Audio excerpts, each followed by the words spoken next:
this beautiful day and the seasons of spring with flowers and rejuvenation of your all the beautiful things in this world come about. So be with us tonight and give us the wisdom and guidance to do the will of the town. And again, we just give you all the praise and glory for everything that we do. In Jesus Christ's name we pray. Amen. All righty. If y'all join me in the Pledge of Allegiance. I pledge allegiance to the flag of the United States of America and to the republic for which it stands, one nation, under God, indivisible, with liberty and justice for all. All righty. I'll call the meeting in order. So thank you all for joining us, all the folks that are on here. I'll set the, before we have public comments, I know we probably have a few people that want to speak. And so you have 3 minutes, but if somebody wants to speak and give their 3 minutes to somebody else for a total of 6 minutes, we've done that in the past. So I know some of you have asked me that. So just let me know in advance if somebody's giving you their time, and then just state your name and your address. And on these Zoom meetings, if you're not called on to talk, if you could mute yourself. So you know, my dog will bark, my wife will yell at me that dinner's ready or something like that. So, so if you could just mute yourself, and then if you want to speak, you know, raise your hand, let Aaron know, and then we'll let you, you know, get you unmuted and ready to speak. So I'll open it up for public comments. Aaron, did anybody sign up or? No one let me know ahead of time, Mayor Dunn, but Mr. Falcone does have his hand raised. I don't know if that means he wants to speak right now or if he was just saying hello. And so does Miss Gina Burke. Larry, did you want to speak? You're muted, Larry.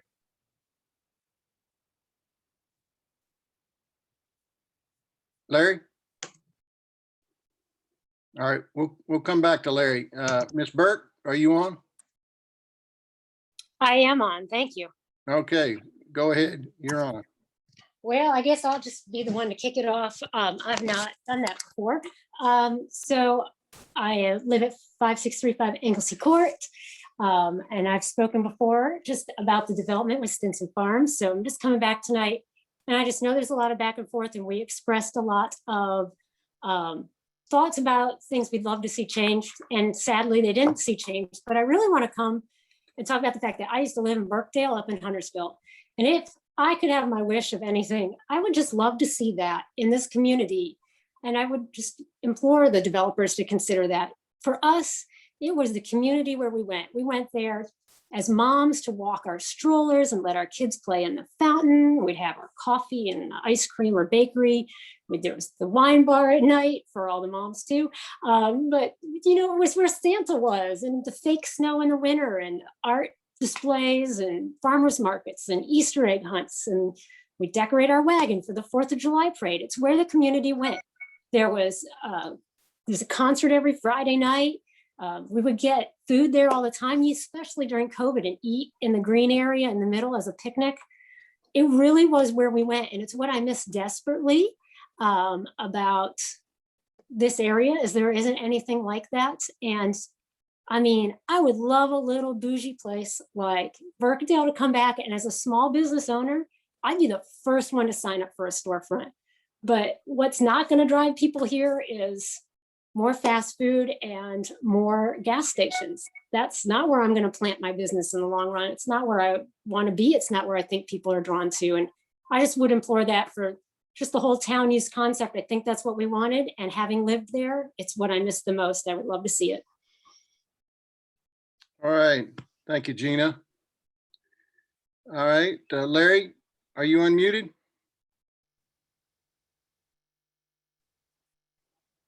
Still muted, Larry. All right. And then somebody's messaging everybody. Jim, what is your last name that you want to speak? Yes, Mayor, it's Jim Huben, H-U-B-E-N. All right, and your address, please? Yes, I'm sorry, it's 8048 Sapwood Court. I'm at Park side at Stallings. Okay, thank you, Jim. Yes, Mayor, Council, thank you. Just a quick question. I don't know if you're going to be talking about it today, but I had a question about the Potter Road and Pleasant Plain intersection. And my understanding is that's going to be improved. Is that correct, Mayor? Well, we had a 5:30 discussion with NCDOT. So if you'd like to discuss Pleasant Plain Potters intersection, you can give me or Stephen Ayers or Brad Richardson a call. You know, they're your representatives in your area, and we can give you all the details. So our phone numbers are on the website. So we welcome any call that you would want to give us.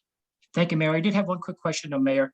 In the interim, there's quite a few potholes in that area, particularly if you're coming from Chestwood and you want to make a right onto Potter Road or Pleasant Plain Road, excuse me.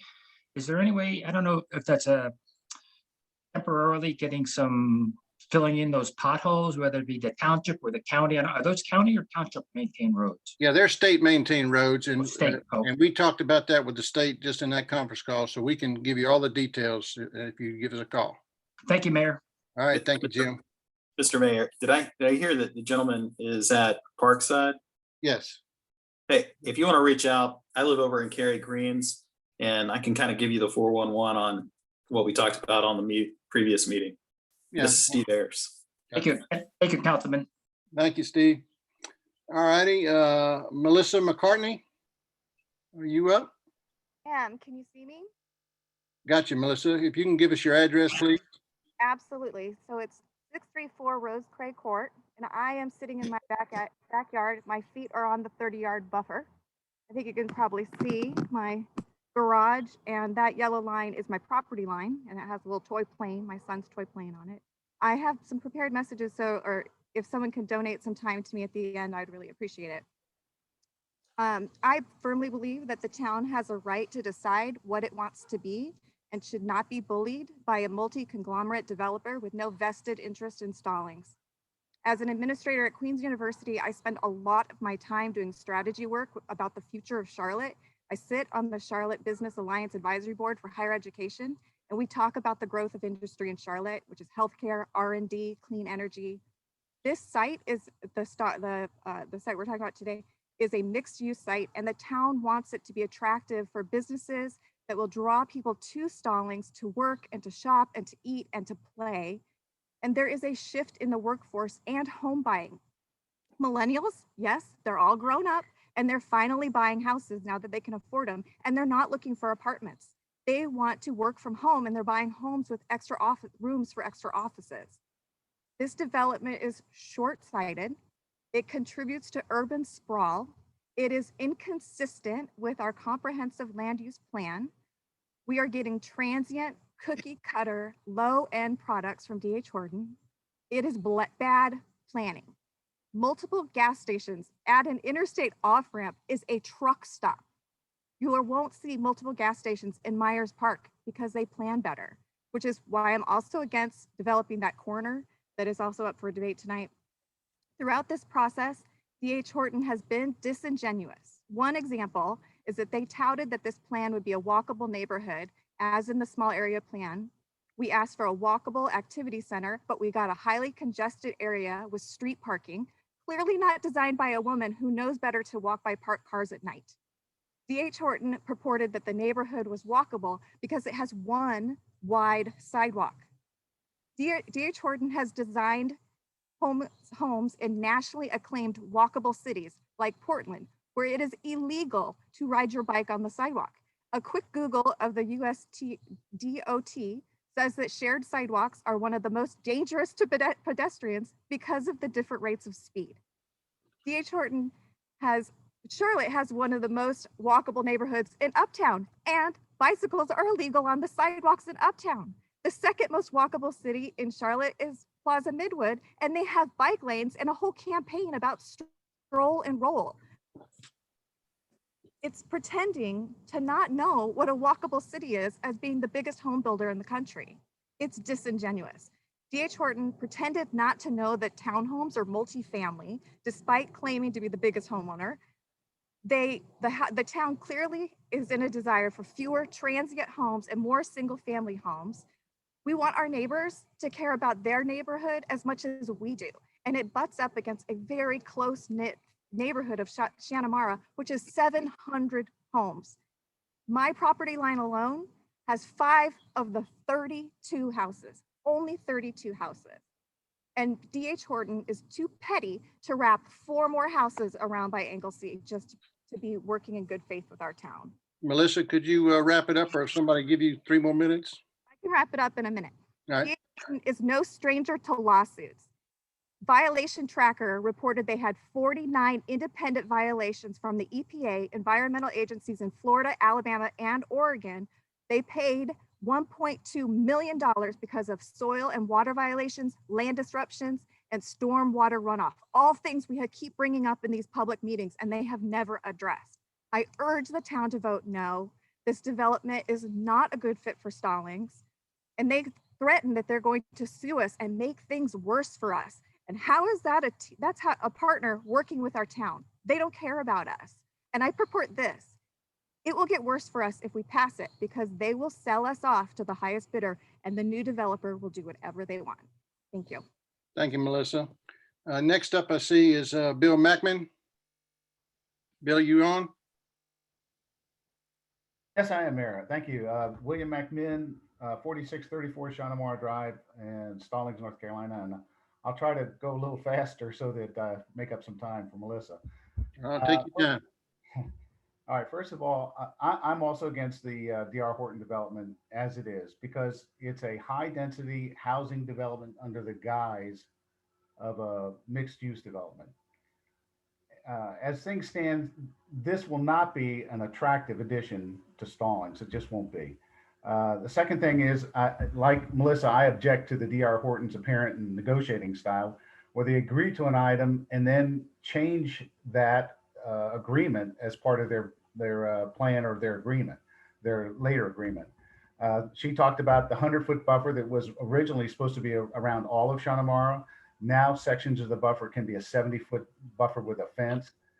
Secondly, the single family homes were supposed to run all around Shawnamora and all up against Shawnamora. And now part of the development, as she said, has a street or an alley up against part of Shawnamora. With the large influx of traffic that was going to occur with this development, developer was going to do some road improvements from 45 down to Stevens Mill to ease the traffic in both directions, the snarls that are going to occur. Now there are significant improvements up to the entrance of their development, and then token improvements down to Stevens Mill. You know, I might be in favor of a more attractive mixed-use development like Birkdale. We would love that, but certainly the 100-foot buffer has to be part of it. The single-family homes up against all of Shawnamora needs to be part of it. And then the road improvements that were originally agreed to need to be go down Idlewild all the way down to Stevens Mill. And then, you know, townhouses, to me, I think can be made attractive, and I might go along with that, along with single-family homes. But the 3-story apartment buildings, the high-density housing has got to go, in my opinion. This would seem to me to be a better flow of a development that's up against the neighborhoods that it is abutting to here in this area. You know, to my fellow Stallings residents, DR Horton's lawyer made it clear that we've got a lot of work to do to save Stallings so that we can keep the Stallings motto of how a home should feel. Thank you. All right. Thank you, Bill. Next up I see is Mr. Greg Pillar.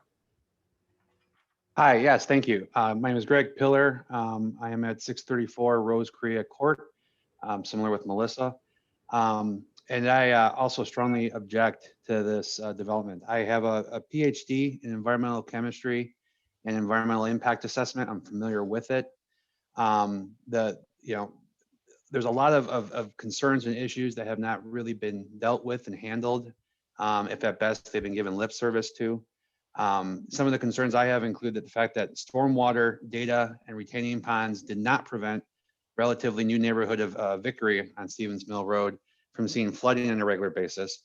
Developers of Stinson Farms need to go above and beyond potentially outdated ordinances and bare minimum requirements to protect all surrounding residents, especially considering stormwater has already caused meaningful damage to homes. Superstorms have become increasingly common. It is really important to echo both what Bill and Melissa said, to have that full 100-foot buffer adjacent to Shawnamora, including Anglesey Court, with all existing vegetation remaining and single-family homes adjacent to those properties. According to land use plans for protection in existing neighborhoods to achieve transitioning from lower density to higher density. Protection should further extend to the environment with exclusive native plantings in all landscaping. Environmental importance took up 8 pages of the town's adopted comprehensive land use plan and is of value to residents in Stallings. And using landscaping to replace destroyed old growth vegetation within the buffer won't have the same effect as leaving the existing growth trees. And the 30-foot buffer is just way too small to protect that. Tree value would extend to both Shenmar Homes and the Stinson farm side. So I urge the council to vote no on this development. In addition to the conditional land use that's up in the corner. This does not sound like someone who cares about Stallings, as has been echoed with the aggressive tactics that they have taken in trying to stiff arm the city into going into this direction. All right, Thank thank you, you. Greg. Next up I see is Mr. John Delgado. John, you up? John, are you unmuted? Yeah, can you guys hear me? Yeah, got you now. Oh, great. Thank you so much. John Delgado, 809 Clonmel Drive. I've been kind of watching from afar over the last few months and just listening to both sides and, taking notes. And one of the things I don't know that's been brought up yet, I haven't heard it brought up, is at an interstate with gas stations and multi-use family, typically there's a lot of crime associated with that. And I would hate to see our nice community be annexed as part of the very troublesome drug corridor that 485 is a part of. You go 3 exits down in either direction and there's cops and drugs and prostitution and all kinds of other things that comes with that. The other thing that strikes me as a little odd and disingenuous is the tone of D.R. Horton's letters and just echoing what everyone else has already said. A real friend isn't going to come with threats. They're going to come with ideas and things that make sense. And to the council, I would say to you all, this is a legacy project that's going to far outlive you and me and everyone else. And this is a rare slice of earth here. And how we handle it is going to affect the future. And to the developer, I want to say, if they're listening or here, that we are not unprogressive here. We welcome development, but we want the right kind of development that's not going to destroy our home values, destroy the nature, and this wonderful little slice of earth that we have here. I was doing a little research on D.R. Horton just lately with the Attorney General over the last few years. They've had 20 lawsuits, a lot of which have to do with unhappy people who've purchased their homes and they can't get D.R. Horton to make it right. And, of course, that's just one small isolated incident, probably out of the hundreds of houses they've built. But still, there's a lot hanging out there that they haven't dealt with. And that says something, I think, about who they are. The other concern I have is, we can barely get to work and from work on time. And the traffic expansion issues are, the ones I've heard put forward by them are really unacceptable. I've got like 8 pages of notes here. I guess the main thing I would leave it with is this is a gateway to Stallings coming off this nice exit. And I would hate for it to just be a giant mess that we caused when we could have done something about it. And I would just urge the committee to stand your ground. And, people mention 100-foot buffer, it should be 200 feet. And, now they want to back down another 30% and cut it down to 70. I would say disregard their threats, their lawsuits, tell them bring it on and do the right thing for our community. All right, thank you, John. There's nobody else on the chat board that signed up to speak, but Larry's still waiting. I think I can. David Scholl. Can you hear me now? yeah, we got you. Can Larry. now, Larry. You're back, David. Good to see you. First of all, it's good to see all of you. I really have missed going to the meetings and all. Just a couple of questions. What comes first, the chicken or the egg? Is the development going to be built before the Idlewild is widened?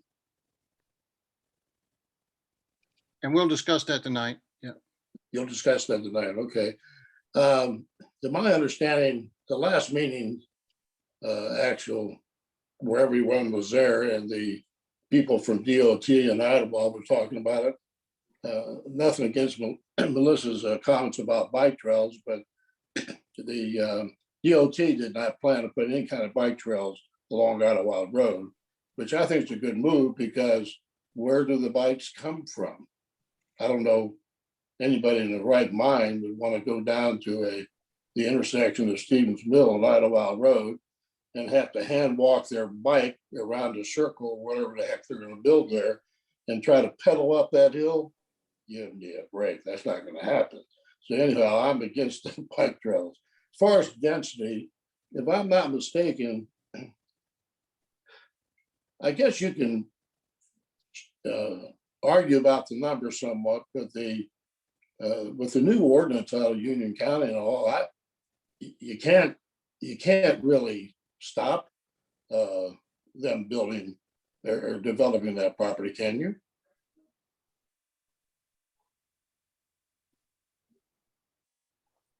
Question? No, not going to answer that, Larry. So all right. Well, that was my understanding, and of course, there's all kinds of trying to lobby to get townhomes on single-family lots and what have you. But I think that we could spend a ton of money with attorneys and everything else fighting the big boys. But I think it's inevitable they're going to build something there. It's just a matter of how much you can, bring their neck to try to get the density down somewhat. But that's my only question. So you will be addressing the widening of Idlewild versus the development of Stinson. yeah, we'll have, after this public comments, they're on the agenda, so we'll bring it up. So thank you, Larry. Well, good to see all of you. Good seeing you. So anybody else that's not on the chat that would like to speak?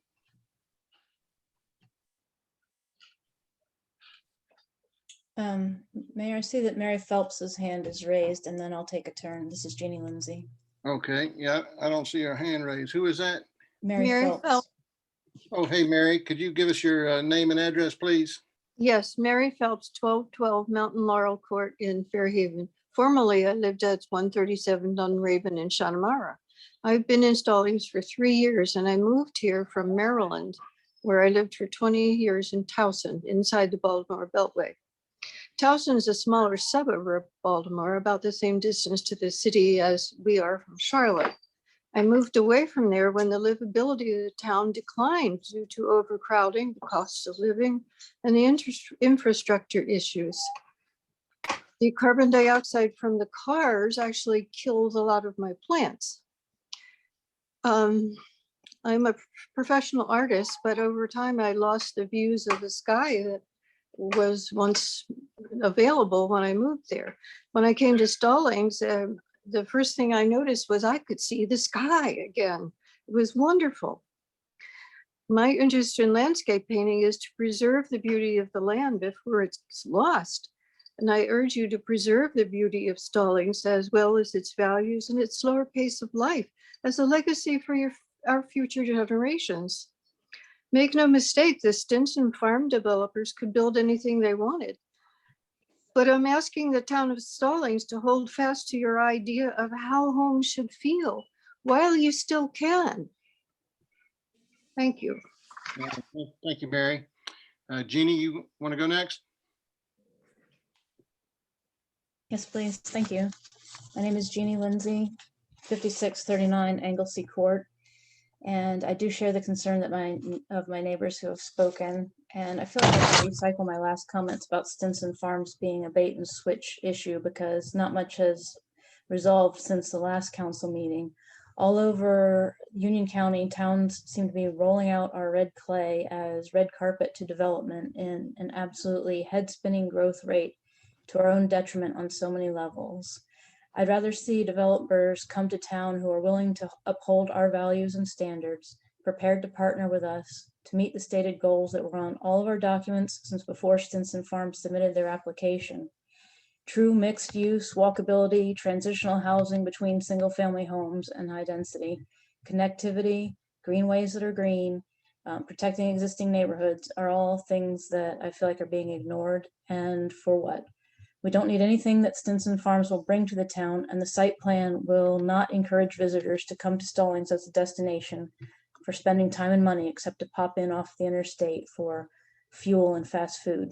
No amount of gateway signage here is going to make this site really gateway worthy.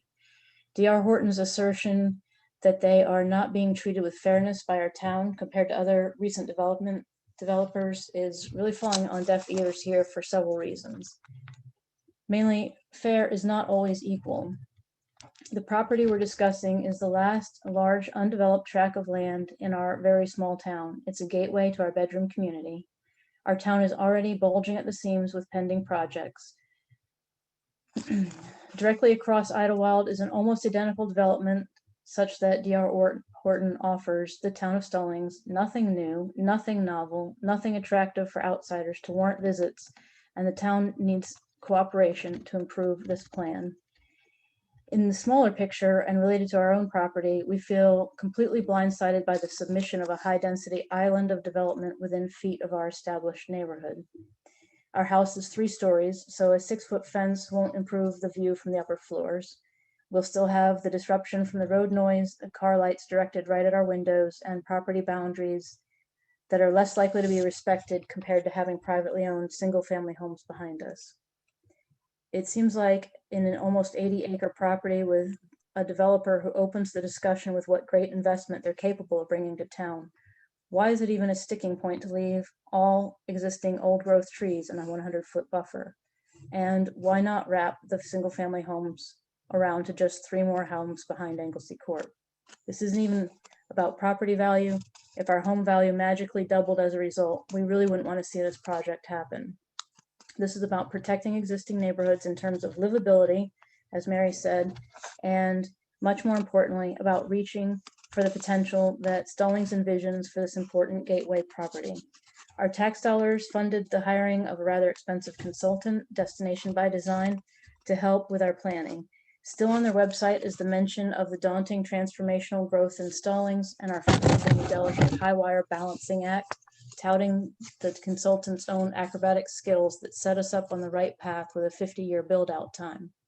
If D.R. Horton is really feeling bogged down with our development agreement process for our last pivotal property on this end of town, let's keep that 50-year perspective in mind. I'm in agreement with the council members who have said for a long time now that they care about what Stallings looks like in 20 years. I appreciate visioning that takes into consideration how the town functions now and into the future, including and especially for our children who don't deserve the upheaval of redistricting that children in Weddington have experienced, including going to 3 different schools just during elementary school. If D.R. Horton wants to discuss fairness, let's start with the children and end with what we're leaving them to develop for their needs. 50-year forward thinking is more the speed of Stallings than D.R. Horton's quote on the Security and Exchange Commission, which says, after a rental community is constructed and achieves stabilized level of leased occupancy, we generally expect to market the community for a bulk sale of homes. Compared to what our consultant warned against when he said that we won't want what the developers bring to us, so we need to proactively design these small area plans. Development agreement have purpose, and in site plan this huge with layers of complexity, including county and state promises and limitations, it makes sense that that process is going to be time consuming and methodical. It's not unfair or arbitrary, it's just good government. This time I didn't even see a 30-minute discussion about the width of the porch wraparound, about the width of the porch, 5 feet or 6 feet. Surely D.R. Horton has gone through this in other towns and around the country and knows the routine. I feel like they've been disrespectful of our public servants' time and our tax dollars with disingenuous representation. Just meeting a checklist of ordinances while missing the whole point of the comp plan is like doctors who declare the surgery was successful and then in the next breath say that they lost the patient. My observation of the Stinson Farm attorney's assertion that the facts of the case are almost like an algebraic equation is a flawed analogy because the facts are really more like a formal geometry proof, with Stinson Farms providing fuzzy and missing information here. Among what was already mentioned, according to the agenda packet and my own observations of the meetings, our town staff expectation of the road changes stood in writing long before the discovery that they were changes more than improvements. A bottleneck on Idlewild is not good for livability or for business. That conditional zoning parcel should absolutely be denied because we haven't really had a straight answer as to its intended use. Jeannie, Truly- does somebody give you 3 more minutes? Or can you wrap it up? Okay. Okay, I'll say that instead of marketability as a driving factor, responsibility better serves everyone's interest. Nothing about this high-density project with a strip of disjointed commercial is up to the goals, standards, and expectations we have set for ourselves and would want for our children. Thanks so much for your time, guys. All right, thank you, Jeannie. All righty, anybody else on the call that wish to speak? Yeah, I'd like to speak. All righty. This is Michael Gorak, 611 Rose Craig Court, Chanamara. I'll just keep it brief and donate some time to Melissa McCartney. But, I'd like to echo everyone else's concern, primarily on my house, we have issues with stormwater. And I don't think that the Stinson's Farm project is going to make that any better. In fact, based on what Greg has mentioned, it will most likely make it much worse. And also, a few people brought up concerns about lawsuits not being resolved. That is not information that I was aware of, and that's also highly concerning. Based on the tone that their lawyers were using with our town. So I just like to say I'm against this development, and again, I'd like to donate the rest of my time to Melissa McCartney. All right, Michael, thank you. Melissa, Michael spoke for about a minute, so do you have anything else that you wanted to say for another 2 minutes? I can yield to Jeannie. Oh, well. Thanks, Melissa. I have one quick paragraph, and that is that Jeannie, with a consultant whose online bio claims that he has town and city whispering techniques, and then on the other end of the spectrum, a developer excited to offer Chanamara the emotional appeal of a fast food restaurant, residents of Stallings are legitimately left wondering if we still have a voice in the matter. I still have confidence that our representatives are going to find a way to get this project back on the right track with the stated goals of cultural centers and walkable commercial areas. That sounds to me much more like what my neighbors talk about, as they fondly mention, as Gina does often, about other areas in the region that are with enviable event calendars and gathering places. I think that's more what we had in mind. Thank you so much. All right, thank you, Jeannie. All righty, anybody else like to speak? Because the Stinson Farms issue is not a public hearing, so there won't be time for any public comment during that. It looks like somebody. What's that, David? Looks like somebody named Tiffany is trying to get on. She's got her hand raised and she's unmuted now. All righty. Now, who is Tiffany? Could you give us your name and address, please? No sound, Tiffany.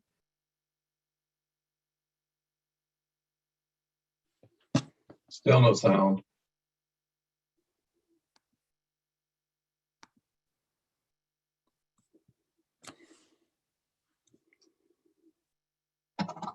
No, I see her now, but she's not unmuted. All righty. Anybody else? Mayor, this is Mac. At Hey. some point, you might want to give the applicant a time for rebuttal. Up to you whether you do that now or do that as part of the agenda item. Yeah, I know. you're right, Mac. We'll do it at the agenda item. Anytime they want to rebut anything, sure. Good, thanks. All righty. I don't hear anybody else signed up to speak or see anybody else's hand raised here. So we'll close the public comment and move on to agenda approval. The only thing I'd like to do is move number 5, Stinson's Farms, up to make it number 3 and move 3 and 4 down to make them 4 and 5. Does that everybody understand that? Yep. Is there any other additions or amendments to the agenda from council? Item number 7, I'd like to at least include a discussion on whether we include HB 496 on that resolution as well. HB 496. Yep, that's the 3 ordinance. All right. And then Alex, Well, if we're talking about that, can we do, I think it's HB 291 about the approval of projects within 15 days or something. Good call. The note I sent around this morning, off the top of my head, I can't remember the details of, but if we're going to do that one, John, I'd like to throw that one in there too. 100% agree. Thank you. I got it. And then Alex would like to make 7A, we need to do a budget amendment for the Chestnut Roundabout. And then a 7B, the water and sewer agreement that Union County sent to us. And Alex got some comments and suggestions on that. So anybody else have anything else? Can I get a motion from the council to approve the agenda as amended? So moved. Motion by Mr. Martin, second by Mr. Show. All in favor, please say aye. Aye. All opposed? And the ayes have it there. All righty. I'm getting my screen back up here. All righty, first up is DA 19.11.03, the Stallings Farm. So I'll open the public hearing and then turn it over to Lynn Hare, get information from staff.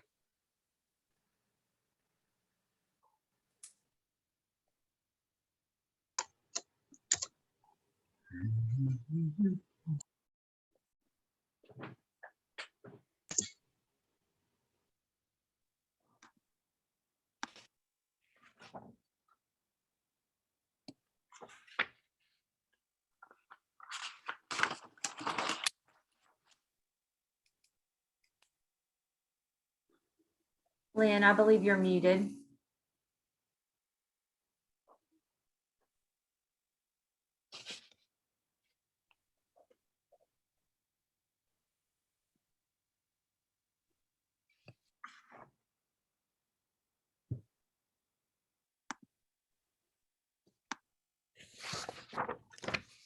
Lynn?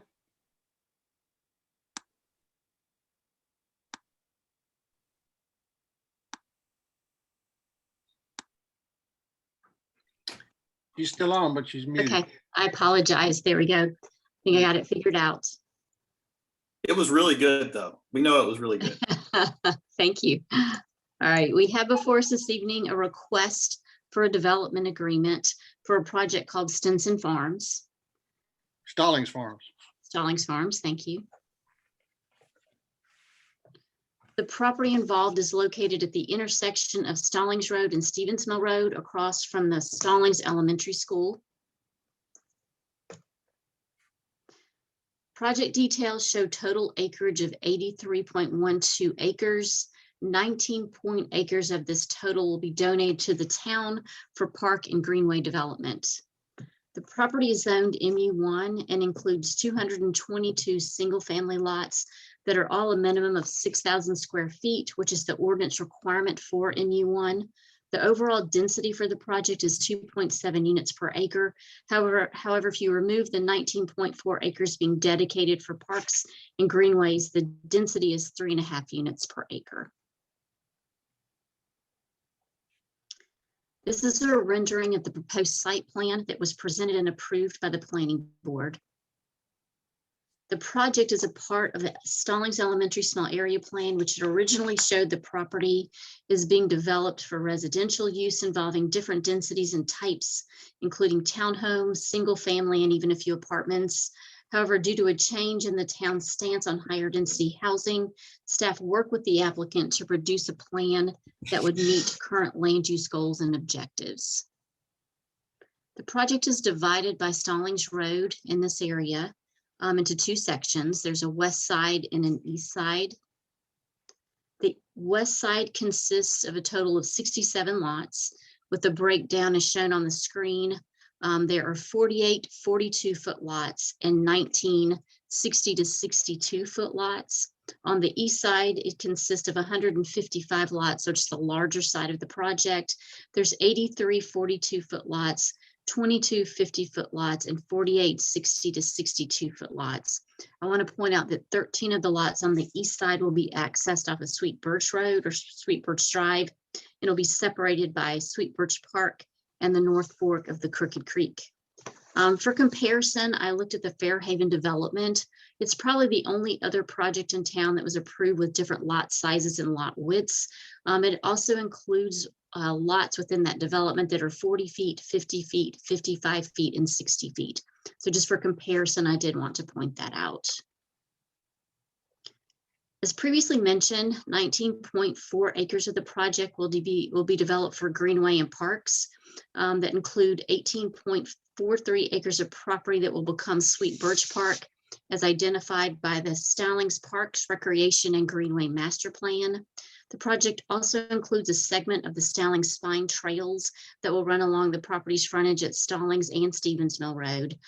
This trail is also a part of the Carolina Thread Trail system. A greenway will also run the length of the North Fork of the Crooked Creek through that park, through Sweet Birch Park. There's also a string crossing that will provide for future connectivity to the north, as well as a connection to the main part of the east side of the neighborhood. And all of these things I want to point out were negotiated by the subcommittee. The project qualified under the town's TIA ordinance and was required to provide a TIA, which was produced by Kimley Horn and Associates. This is a map showing the required transportation improvements for the project. Several off-site improvements were identified, and I'm just going to run through those really quickly, but they include a left turn lane onto Stallings Road from Stevens Mill, a right turn lane onto Oak Springs from Stevens Mill, a right turn lane from Sweet Birch onto Stallings Road, and then right and left turn lanes into the project entrance off of Stallings, and a left lane into the project entrance off of Oak Springs Road. I wanted to point out that improvements to the intersection of Stevens and Stallings Mill Road are being provided by the developers of another project further down Stevens Mill called the Willows. Part of this intersection improvement does include the installation of a traffic signal. The subcommittee requested that the applicant provide the traffic signal mast arms at this location, which the applicant has agreed to. So the Willows developer will be putting in the signal itself, and this developer will be providing the decorative mast arms. However, if the situation arises that the Willows does not move forward with their project, the developer of Stallings Farms will install the traffic signal and intersection improvements in lieu of those mast arms. Union County Public Schools provided information that residents of the proposed development would attend Stallings Elementary, Porter Ridge Middle, and Porter Ridge High. Numbers provided by Union County Public Schools suggest that while these schools currently have capacity, the approved projects in the cluster, not just in Stallings, but also in Indian Trail and surrounding areas, could put a strain on the school's facilities. The Planning Board heard this request at their March 16th meeting, at which time they unanimously recommended forwarding the request onto council with the recommendation of approval. I also wanted to point out that in your packet is a copy of the actual DA that the applicant is seeking approval of tonight. The exhibits that are part of that DA were forwarded to you today that also include a copy of the site plan for the project. The applicant is here this evening and has a presentation. If you have any questions of me or staff, I'd be happy to answer those. Thank you, Lynn. Any questions for Lynn?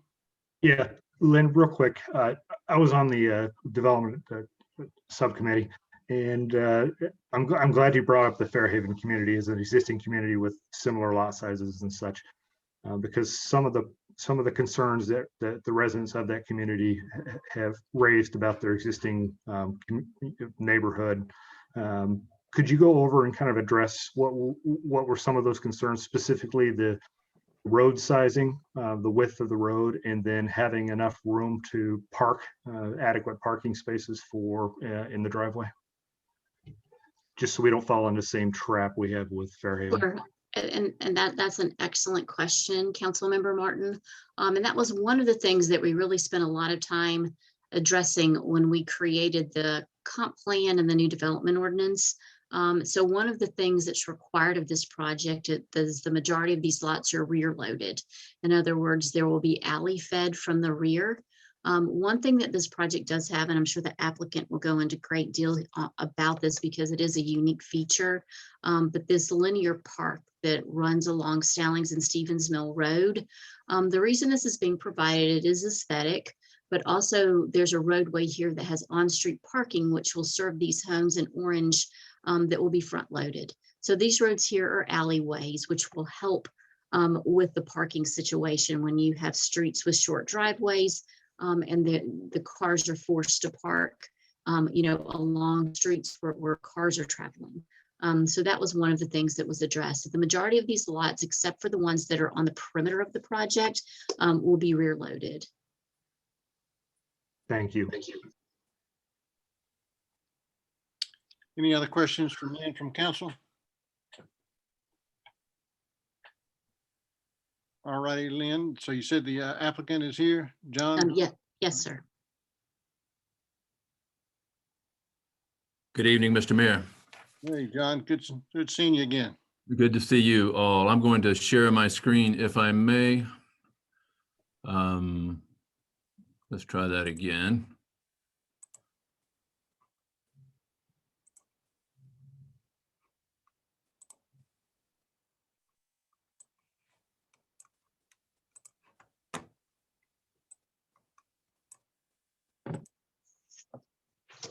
I trust everyone can see that. Actually, let me reduce that down just a little bit.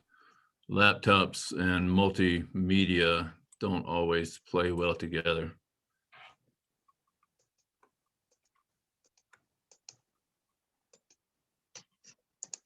Okay. Thank you again, Mr. Mayor. Members of the council, good evening. My name is John Ross, Eagle Engineering, 2013A Van Buren Avenue, Indian Trail. With me tonight, also representing the development team, are Mr. Bob Bennett with Stanley Martin. They are the home builder developer for the project. Mr. Wes Henson Falk Attorneys, legal representation. And also tonight, Mr. Gary Fankhauser. Gary is Viz Design. He is a land planner and a landscape architect who has assisted us specifically with the linear park that Lynn mentioned, and we'll get to in a little more detail in just a moment, if we can.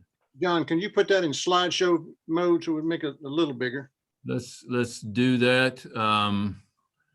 There we go. Thank you. Does that mean you're seeing everybody on my screen as well? Maybe I can hide some people there and that works a little better. No, I don't see them. I've already hidden them. Okay. Well, very good. I'm going to go ahead and apologize. Lynn does such a thorough job. There will be a little bit of a repetition, but some of these facts are, I think, important enough to hit a second time. So if you'll indulge me just a moment, I would appreciate that. Again, I think most everybody's familiar. This is the existing condition of the site. Open space, wooded area, agricultural use at this point in time.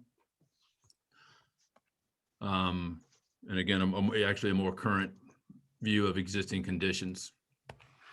In our design considerations as we put the plan together, and again, we have been through multiple iterations, and I'm sure Lynn is tired of gathering around the conference room table as we've negotiated this a number of times, even before it got to the subcommittee and the planning board. And Lynn, we thank you for your assistance with that. But our design considerations included the fact that we are a part of that Stallings Elementary School node. Our existing zoning is the MU1 mixed use zoning. We had some privileges and some complications in the fact that the site is identified with part of the Connect Stallings Recreation and Greenway Master Plan. A portion of the site of the property is identified, of course, as your future Sweet Birch Park. And there's also the Carolina Thread Trail extending through the property. From the Carolina Thread at the state level has identified that as that potential. Again, as Lynn mentioned, our portion of the site is this and this. So what you see are from the original small area plan, high rise or mid rise, rather multifamily units, townhome units, and a small element of single family. But what we've been through, again, through numerous iterations we are all single-family detached housing, each with a garage. So everything that we have is a single-family detached home. This is the technical data sheet. Lynn, this is just a little bit later than the iteration you had. What this does indeed show is our Carolina Thread Trail. There is a limit of floodplain on the central portion of the site along Sweet Birch Creek. We do have additional connectivity that is shown, but I'm going to skip on over to a rendered site plan, and I think that's a bit more meaningful. So there are indeed 3 different sizes of lots that are proposed. I'd like to point out that all of the larger lots are around the perimeter of the site, and these are the only front load product on the project. So the ones against Sweet Birch Road and around the perimeter of the site are all the larger 60 to 62 foot wide lots, and those are all front load garages. Everything else on the site, these are the 50-foot rear load product. These homes will actually look out over the Stallings Road and the Stevens Mill Road and the long linear park that we are creating. And then the balance of the lots are the 42s. And those are all a rear load neo-traditional or traditional neighborhood design as well. So garages in the rear, homes pulled up to the street. And what you will see is we do have on-street parking on most of the perimeter and some of the interior roads to accommodate the fact that we do have a rear load product. So when people have the Super Bowl party, the birthday party, the guests do have a place to park in addition to the driveway and not just in the alleys, but with on-street parking around the perimeter and internal to the site. We'll expand quite a bit more on this, but there are existing trees along Stallings Road that we worked hard to save as part of that linear park. There are also the lots on the west side. All of these are front facing out to the public streets. And our model for all of this park is, most are familiar with the Brighton Park area in the town of Mint Hill. That was kind of our motivation for saving trees as we could, and then creating the linear park area that we have here. And I thought that the iterations that we went through working with the subcommittee were very beneficial, not only for the town, but for a product that we'll all be pleased with in the future. I mentioned Gary Fankhauser, Biz Design. He worked with us to generate this park, and I'm going to let him step in and speak for a moment about the linear park design. Gary? Thanks, John. This park and we went a little bit further than just concept on the plant material. It was a request that we actually call out the species that we're proposing in this park. So this is a little more than a concept, where we actually have the different types of trees and shrubs that we're planting. But I kind of call this park what I would consider it an old-timey park, where we don't have ball fields and playgrounds and those kind of things, which are accommodated in other areas of the development. This is sort of the green open lawn, some sitting areas with some nice flowering shrubs and a lot of big trees. And John mentioned on this particular plan, the sort of, I call them ghost trees that are right there where his cursor is. Those are the existing trees. So you can see how we've incorporated sitting areas as well as new proposed vegetation throughout the site. But we are looking at, as I mentioned, a lot of large deciduous, a few evergreen trees for variety, and flowering trees, and a different, I would say several different types of flowering shrubs with little seating pods and benches. So I think it's more of a very much of a passive park than it is any kind of active park at all, except for kids riding their bicycles and people walking and jogging and those kind of things. And after we're finished, I'd be glad to answer any questions regarding the specific plant material that we're looking at for this. Thank you. Very good. Thank you, Gary. And what we'll do is we'll complete the presentation and then open up for any questions that we may respond to. Second, I'd like to introduce Mr. Bob Bennett. Bob Bennett is with Stanley Martin Homes, again, the builder and the developer of the project. So Bob, if you'll say a few words, I'll flip through slides as you direct. All right. Hey, thanks, John. Hey, Bob Bennett here, 152 Heathbrook Lane, Waxhaw. with Stanley Martin Homes. Stanley Martin Homes has been around for about 20 years now, about 21st in the nation for home builder. Really focused on very much a quality product, formerly known as Essex Homes here locally. Now we're owned by Stanley Martin Homes, which is a national builder. So we're very excited about the project, and thank you for listening to us this evening. You can see some of our product here. This would be as you guys have mentioned earlier, we have a 40-foot, a 50-foot, and a 60-foot. What you're looking at right now is a 40-foot product. So what you'll notice is some very nice exterior features with stone, brick, hardy plank combination, no vinyl, of course. Real excited about, this will be a 9-foot plate on the first floor, a 9-foot plate on the second floor. Real excited about this great looking product here.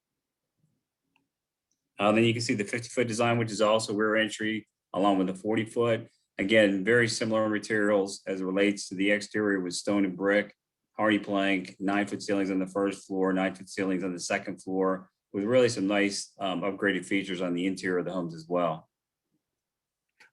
And then lastly, you see the 60-foot product, which they mentioned earlier, which would be a frontage garage, but very similar features as well. This gets into more of our, I would call it our luxury brand on the 60-foot product, but it also have hardy plank with a combination of stone and brick. Some of these will accommodate full brick wrap as well, but just some really nice product that we have in our portfolio. Thank you, Bob. And I know we don't get into values of homes or anything like that in a public format like this, but am I correct? The vision is that these are typically going to be a second or a third, certainly no entry level homes, but typically a second or a third move up product. Is that the intent? That's correct. Yeah, I failed to mention this will definitely serve the second and third move up and luxury buyer in this location. Very good. Thank you. You can give us an approximate square footage, can't you? Yes, sir. Yes, sir. I would say the 40-foot product would be somewhere around 2,400 square feet up to, I would say, 3,300 square feet. And these will all have selectable options that will increase square footage. And then your 50-foot would be, I would say, closer to the 2,500 square feet up to 3,500 square feet. And then the 60-foot product would start probably around 2,800 and go up to, you can get a product as large as 4,500 square feet in this product lineup. All right. Thank you, Bob. Yes, sir. Thank you, Mr. Mayor. Again, back to the site plan. What I would like to do is just, again, highlight commitments that we have negotiated. We, the development team, have negotiated and commitments that we have made in the process. Certainly all of the improvements identified by the traffic impact analysis, which are shown in red on this image and which are annotated in the summary from Kimley Horn. I'm not going to go through and read all of these again. We can certainly revisit any or all of these if you wish. Also included in the traffic impact analysis were there pedestrian and bicycle improvements, which are consistent with the North Fork Greenway West plan. So certainly we've shown all the sidewalks in that portion of the Carolina Thread Trail, which were also identified in the traffic impact analysis. We've talked about the dedication of about 19 acres of the park area. Again, this is the Carolina Thread Trail being constructed. We do have a neighborhood loop across the boardwalk and a neighborhood loop circling back.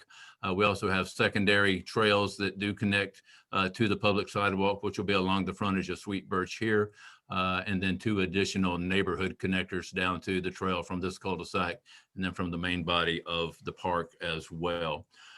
So all of these things, dedicating the 19 acres, constructing the Carolina Thread Trail, and then providing the community connectivity paths. We have committed, as Gary outlined, that we'll construct the linear park along the public road frontage. This is showing the Stevens Mill area. We will construct the 12-foot wide multi-use path to be dedicated to the town. And then we'll also be constructing monuments in these 2 corners at Stevens Mill and Stallings, and Stevens Mill at Oak Spring that'll serve as anchors and monumentation for the project. This is the very same notation, just showing the Stallings Road linear park frontage, and again, the trees that we'll be working to retain. This is the Brighton Park that was mentioned in Mint Hill. So this is the vision that we have. And most of this is a planted park. There are some fairly large trees that were existing that were maintained, but most of the trees in that park were planted. So you can see how quickly they've matured in the park that has become. We will be constructing, again, the 12-foot wide multi-use path, and that path will require a boardwalk at this location. And again, a secondary boardwalk over Sweet Birch at this location. We have committed that we will work with the town staff to identify building materials, perhaps something other than just timber as shown on this boardwalk. But the developer has committed to using a composite decking material if that is the desire of the staff for longevity of that trail and long-term maintenance cost of that boardwalk. We have committed that we will indeed construct a neighborhood playground. There's a couple areas that have been identified either that could work well. So there will be an internal neighborhood playground for this specific neighborhood. Also committed that in this water quality feature at the intersection of Oak Spring and Stevens Mill, that we would install a decorative fountain for that one water quality feature. And that, ladies and gentlemen, is the end of my presentation. What I would like to say is thank you very much for your time. We'll be glad to answer any questions. It's certainly our request that you would uphold the recommendation of the planning board and also the unanimous recommendation by the subcommittee and approve the subdivision as submitted. But at this point, I'd certainly like to open it up for any questions that we may answer. All right, any questions from council for John? No, Mayor, just a comment. This is Brad. I served along with John and Linda on this. I was the chair of the subcommittee. And I'm glad you ended with this slide. We talked to Ashley. You see at the Sweet Birch Park, temporary parking lot and a picnic shelter. There you go. Thanks for pointing that out. After talking with staff, I think we decided that we'd like the loop around crossing of the creek and continuing the trail around to the north side of the creek. So we sacrificed and gave up. And I think it might have even provided an extra housing site. I'm not positive about that. Looks like it did. It did. That's correct. Yes. So I appreciate the great conversation we had about connectivity there. I think this also somehow, no, I'll leave my comments there. Thank you. Thank you, Brad. Is there any walkability connection between the east and the west other than just crossing Stallings Road? That's a great question, Mayor Dunn. Thank you for that. There is a connector at this location at the main intersection. We did think through the potential for trying to do a connection at this point, and we just don't think with the widening of the road that is a safe place for pedestrians to connect. So after thinking it through, no, it would be at the signalized intersections at Stevens Mill. And is that just a crosswalk or is it elevated or? No, sir, it is just a crosswalk, yes. All right, thank you. All right, any other questions for John and his team?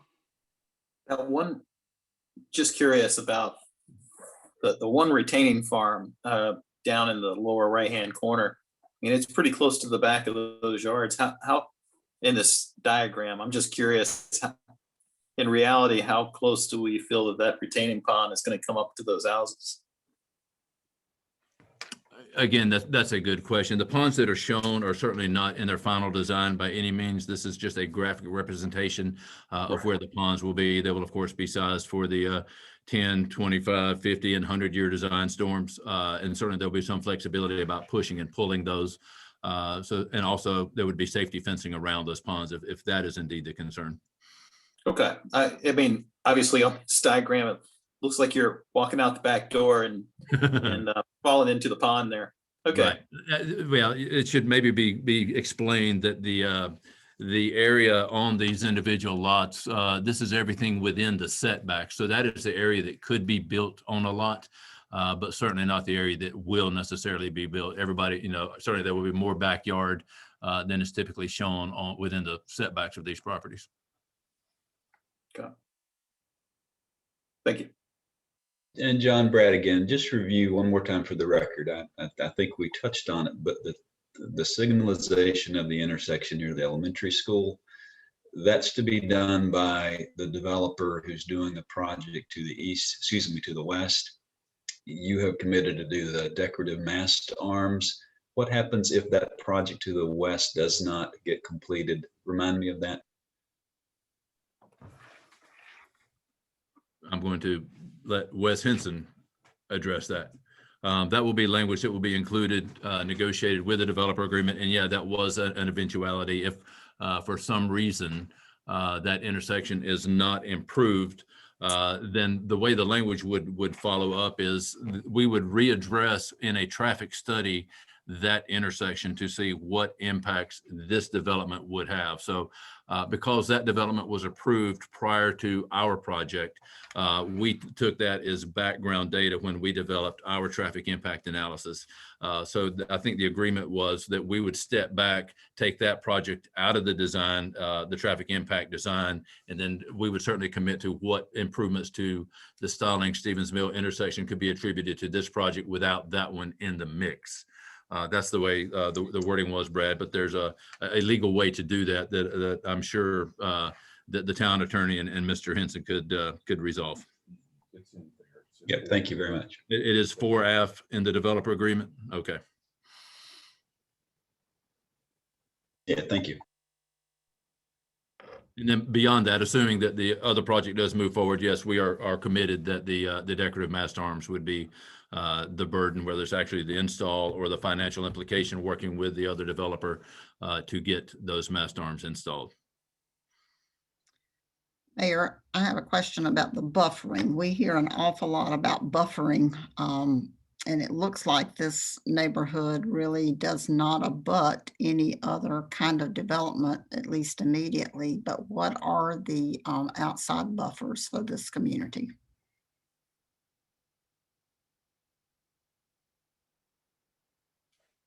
Ms. Passion, if you're asking me of that, this is John Ross again. We are buffering single family against single family. So there's not actually a landscape buffer requirement between this SF1 zoning and surrounding single family requirements.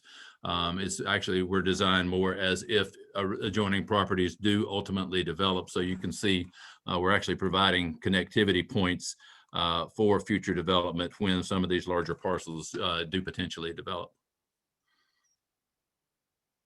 Okay, thank you.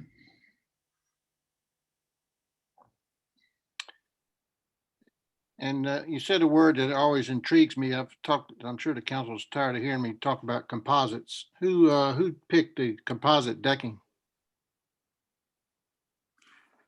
What we have committed to, Mr. Mayor, is that we will work with the staff and let them make the ultimate decision. We are committed if there is a composite to be used.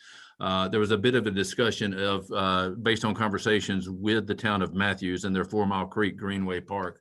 They had just gone through some maintenance of that boardwalk, which is actually what I had shown in this image right there. This is the 4 Mile Creek Greenway, and that was they recently replaced these decking boards. So there was some concern about would a Trex brand or some similar material work as a better product. And our commitment is if that's what the town staff desires, some type of composite similar to a Trex material, we would be committed. Well, I'm certainly, it'll last longer and it looks a lot better. So I'll get with staff on that. Okay. And Mr. Mayor. Yeah. As somebody that rides bicycles, I can also say that the wood in general, when it gets wet, it is very slippery, even if folks are walking. So something to also consider there is a safety portion of that. All right. Thank you, Stephen. Any other questions for John and his team? All right. I'll open it up to public comments. This is a public hearing. Does anybody that's in the audience have any questions?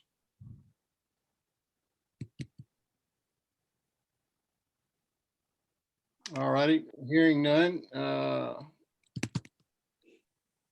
What's our recommendation? Do we close the public hearing and have another one and at the next council meeting, or just to suspend this one and save on cost? Aaron and Lynn? Mayor, usually you close this public hearing. I'll defer to Max since he's on here, but usually you close this one so that there's a 24-hour period afterwards, and then do your discussion and vote at the next one. Right. All right. Any other final comments or questions from council? All right, I'll close this public hearing. John and your team, Bob, thank y'all for coming out tonight. Thank you, Thank Mr. you, Mayor. everyone. Thank you, council. All right. Next up is Stinson Farms, DA 19.01.06 and DA 19.11.02. And I understand, Lynn, you have a presentation. Yes, sir. Just very briefly.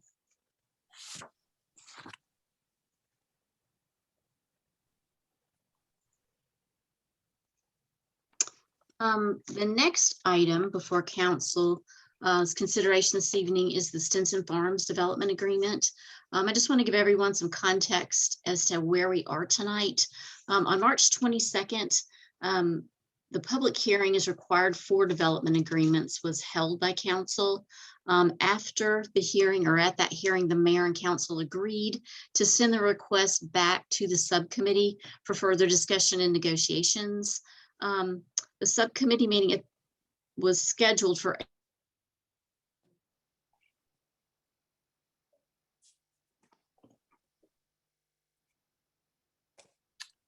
Lynn, did we lose you? April the 2nd. Can you hear me? Got you now. Okay. A list of items that came out of the public hearing was provided to the applicant and subcommittee members for discussion at the April 7th meeting. Those items are listed here on the screen. I'll just very briefly go over them for those who maybe are just listening from an audio standpoint this evening. The single family homes needed to back up to Anglesey Court. The 100-foot buffer needed to be across the whole property line. The area in the 100-foot buffer needed natural vegetation and trees to be left standing. The buffer fence type and location needed to be specified. More mixed use is needed and less apartments. The one additional apartment building behind the convenience store needed to be removed. Stormwater maps and data needed to be reviewed by council. Needed more concrete commitment on road improvement timeline. From I-80/45 to Stevens Mill Road, it needed to be 4 lanes plus turn lanes. It was requested that there be no drive-through restaurants and that there be a commitment for monument signage, including construction and installation, needed to be included in the development agreements. Also, additional information was provided to the subcommittee and council, which included a TIA memorandum outlining the improvements required of the developer and a stormwater statement from the interim engineer. I do believe that Andrew Eagle with Ramey Kemp is here this evening. So if the council has any additional questions about the TIA and the required road improvements, he should be able to address those. So the outcome of the subcommittee meeting after they met, these are the items that were discussed, and this is the outcome. But the traffic engineer, Andrew Eagle, stated that the prescribed improvements to the intersection of Stevens Mill and Idlewild Road would be improved. The traffic flow would be improved even with the additional traffic generated by the proposed development as a result of the improvements required by the TIA of the developer. The town land use attorney, Mac McCarley, stated that 160D, which is the new state planning legislation, would not allow the town to ask for road improvements above what is recommended by the TIA. The applicant agreed to include an exhibit showing where a fence would be provided and the buffer reduced to 70 feet. It was requested by subcommittee members that attorney Mac McCarley and John Carmichael, who's the attorney representing the applicant, meet or discuss timing of required improvements identified by the TIA. The applicant agreed to installing fountains in all wet ponds. The applicant also agreed that the site would be subject to all stormwater ordinances and improvements as identified by the town engineer, and that stormwater effects on neighboring property owners would not be affected by the development as prescribed by the Stallings post-construction stormwater ordinance. The applicant said they would consider the request to construct and install Stallings monument signage on the site, but needed a better understanding of what was involved. Staff has provided the applicant with drawings of that proposed gateway signage, and D.R. Horton was asked to consider installing elevators in some of the multifamily buildings.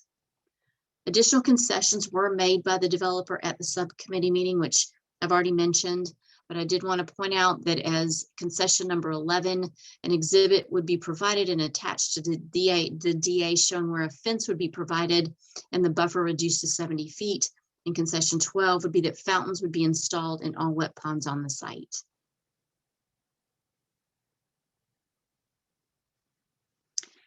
So the subcommittee recommendation was to return the development agreement to council for possible action.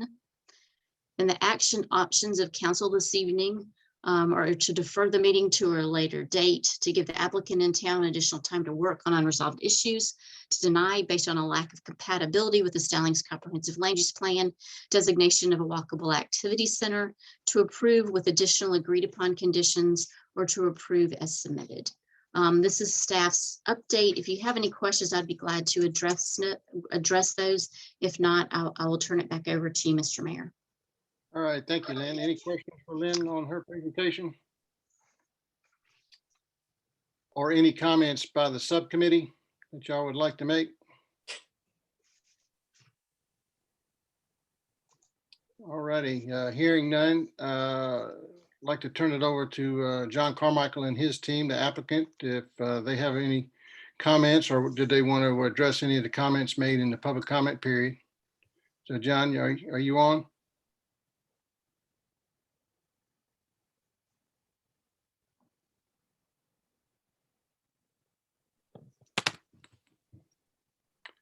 I see Mr. Larry Falcone, but let's see.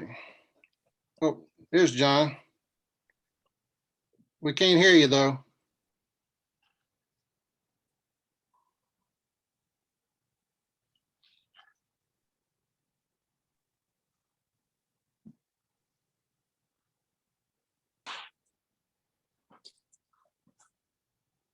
Mr. Mayor, this is Terry Williams. If I could speak while we're waiting on John. Sure. So Terry Williams, 5034 Loma Linda Lane. And the first point of clarification I wanted to make sure that we corrected is that the more recent letters that were submitted regarding our legal position were from the applicants, which are the landowners, and not D.R. Horton. So I just want to make sure that the citizens were aware of that information. Thank you for that clarification, Terry.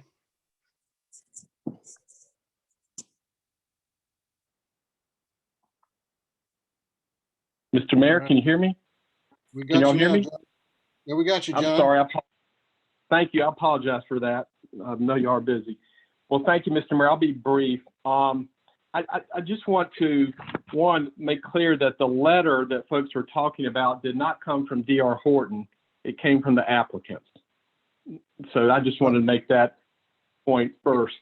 And then I know there were some comments about not negotiating in good faith. And I want to strongly disagree and object to those comments. I don't think anybody on the and I'll say this without having spoken to them, so maybe I shouldn't say this, but I don't think anybody on the subcommittee or with staff would say that the developer and applicant is negotiated in bad faith. The town elected officials, town staff, elected officials, and developers spent a lot of time on this for 18 months. If the developer was going to act in bad faith and just proceed to some sort of litigation, the developer wouldn't have spent 18 months on this proposed development agreement. So I just want to say that initially. And every change the developer has made has been more restrictive. And very significantly, the developer has not retraded anything. The buffer, the 100-foot buffer with the option to reduce the width by 30% to 70 feet has been on the plans since August of last year. And that was clearly spelled out because I just looked on the PowerPoint presentation that we shared at the September 28, 2020 subcommittee. I totally recognize and understand that there are people in the community that are not in favor of this project. But what I won't sit back and listen to, well, I'll listen to it, but I'll disagree with it respectfully, is that we've acted in bad faith. We have not. I can look at anybody in the eye and be proud of our efforts. I'm sorry that we haven't addressed everything, but the developer's done what he thinks he can do. But we have not operated in bad faith. And once again, every change has been more restrictive across the board. And one thing to note is the planning board recommended the approval of this development agreement. And I believe, and I hope I'm not misquoting Lynn because I have so much respect for the staff, I think the staff may have recommended approval at the planning board meeting. I could be wrong, but I seem to recall that. So all that's to say is I don't think we've operated in bad faith here. And I would just ask those that think we have to go back and look at the history of the plans. Likewise, the transportation improvements have always been what's required in the TIA. And in fact, they exceed just a little bit what's required in the TIA, and those have not changed either. But there have been a lot of voluntary revisions done to the plan. I understand that they don't satisfy many folks in the community, but there have been. In addition to the buffer, there's been a significant decrease in overall residential density and in multifamily density. The single-family homes were added next to Shanamara. There was a limitation on one drive-through restaurant. And then there's been the landscape buffer along Ottawa Road. Also, the developer has agreed to pay $10,000 to the town for landscaping in the median. And then in response to the gateway signage, the developer did agree in the last version of the development agreement to grant a perpetual easement to the town for the sign and to contribute $5,000 to the town for the sign. So I just wanted to make clear that the letter didn't come from D.R. Horton, it came from the applicants. The applicants have worked hard. I understand that we haven't done enough for some folks, and I don't mean to be disrespectful when I say I won't sit here and listen to folks say we haven't honored the system. I think we have honored the system. That doesn't mean we've got everybody where they feel. Doesn't mean we've reached a point where everybody agrees with us, but we have respected the system, and I hope that the folks on the subcommittee and the staff would agree with that. I appreciate it. I'm happy to answer any questions. All right, thank you, John. And who do you have with you tonight? We have the whole team, Mr. Mayor. We've got John Armistead, who's one of the property owners, and we're happy to answer any questions. Terry Williams, who's a property owner representative. Wade Robinson, a property owner representative. Elam Hall with D.R. Horton. Lee Polzella with D.R. Horton. Andrew Wiley with D.R. Horton. Nick Deshawn, who you folks know, with Design Resource Group.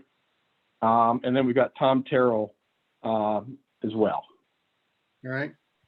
Thank you. All right, I'll open it since I appreciate you being brief there, John, but certainly we want to make sure everything's covered tonight. Any questions? Thank you. Yes, sir. Any questions from council for John and his team?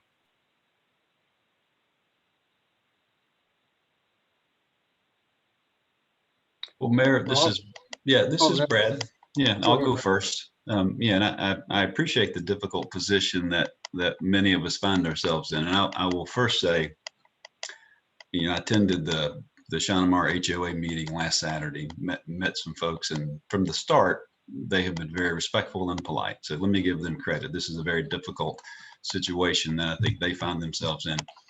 Hats off to Jeannie Lindsay for cataloging and attending all the meetings. So that's the first thing I'll say. Here's where I am tonight. As parents, you'll sometimes have two children arguing. At least many of our parents have said, if you guys can't figure it out, I'll figure it out for you, but you won't be happy with how it settles. That's what I think is happening here. I have been part of the subcommittee. I was with Linda and John. I agree with John Carmichael, by the way. I think they were respectful. I think they negotiated in good faith, and I was pleased with the concessions that they made. Certainly didn't go as far as some in the committee wanted to, or some in the community wanted to, but I think they argued in good faith, or they negotiated in good faith. That rule of parenting is applicable here because in rule of parenting where you solve the problem for your children, both are going to lose. I think the risk here in having this particular case settled by a court, one party loses, one party wins, and that winning party gains a tremendous amount of leverage over the rest of the deal. I think that's the risk we have here for our community and for the neighborhood adjacent. That's why I told the committee last week, I told the Shanamara board that I'll be voting in favor of this tonight. I'm not willing to give up some negotiations and concessions that we made. Here are a few of them. 100-foot buffer between Shanamara's neighborhood and the single family homes. Where has that happened in our community? It didn't happen on my end of the community. I don't know a neighborhood in our community that's got a 100-foot buffer. So I think that's a great concession, and I appreciate that. The number of housing units were dramatically lowered. That's a big deal. Retail that will be added, in my opinion, doesn't detract, destroy adjacent retail. I think the housing and the retail improve retail in our community in that area. I think you get privately funded traffic improvements well ahead of when the state would do it. And finally, I think you've got a limit on the number of traffic intensive uses such as drive-through restaurants. And we relocated a service station away from the main entrance, closer to the interstate where it belongs. And I'll tell you, apartments aren't anybody's friend these days, but I think they've reduced the number of units, moved them further west, put them against the interstate where they belong. So in sum, that's my position tonight. I think the risk that we face is a lawsuit where we come out without leverage and they'll present a plan, the original plan, or a plan we haven't seen yet, that in their minds makes good sense, but will be worse for the residents of Shannamara. All right, thank you, Brad. A little housekeeping. Who's ever typing, could you mute yourself? So you're a pretty good typer and you're a little faster than most of us. So we're hearing you typing. So thank you. All right, any other council members have any questions for the applicant or Lynn? Mayor, I'd like to make a few comments too, please. I agree with everything Brad said. I don't know of anything I could add. He's so eloquent and articulate in his explanations, but as a member of the subcommittee, I certainly agree. I think we have negotiated for months on this project. And while it's not the ideal project, perhaps, it's an acceptable project. And it is a project that the developers have made lots of concessions on, as Brad iterated there. The real damage to our community was done 3 years ago when the town changed the zoning on this property to allow mixed-use development and to allow apartments. And there are many other areas in town where apartments have been built in people's back doors without any of the concessions that we've been able to negotiate for this.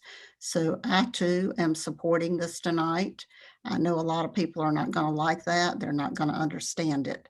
But just to remind you, I was the one person on our council, and we had a little different makeup at that time, but I was the lone vote against the comprehensive plan that allowed this kind of development in town. I voted against every project that has come before us with apartments up to date, but this is a different project. And because they do have the right to do this, I will support it tonight. And I'm sure I'll experience wrath from many of our residents, but in my heart, I think this is the best decision I can make for the town at this time. All right, thank you, Linda. All right, in council, any other council member? Questions for staff? All righty, I don't hear any, so we've heard our information from staff. John Carmichael, anybody on your team want to wrap it up or any other further comments?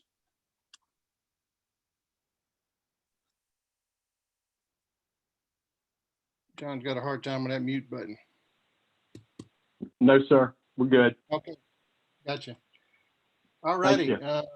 Thank you. All right. Well, I'll turn it over to the council. What is the, I do have two questions for John and his team. I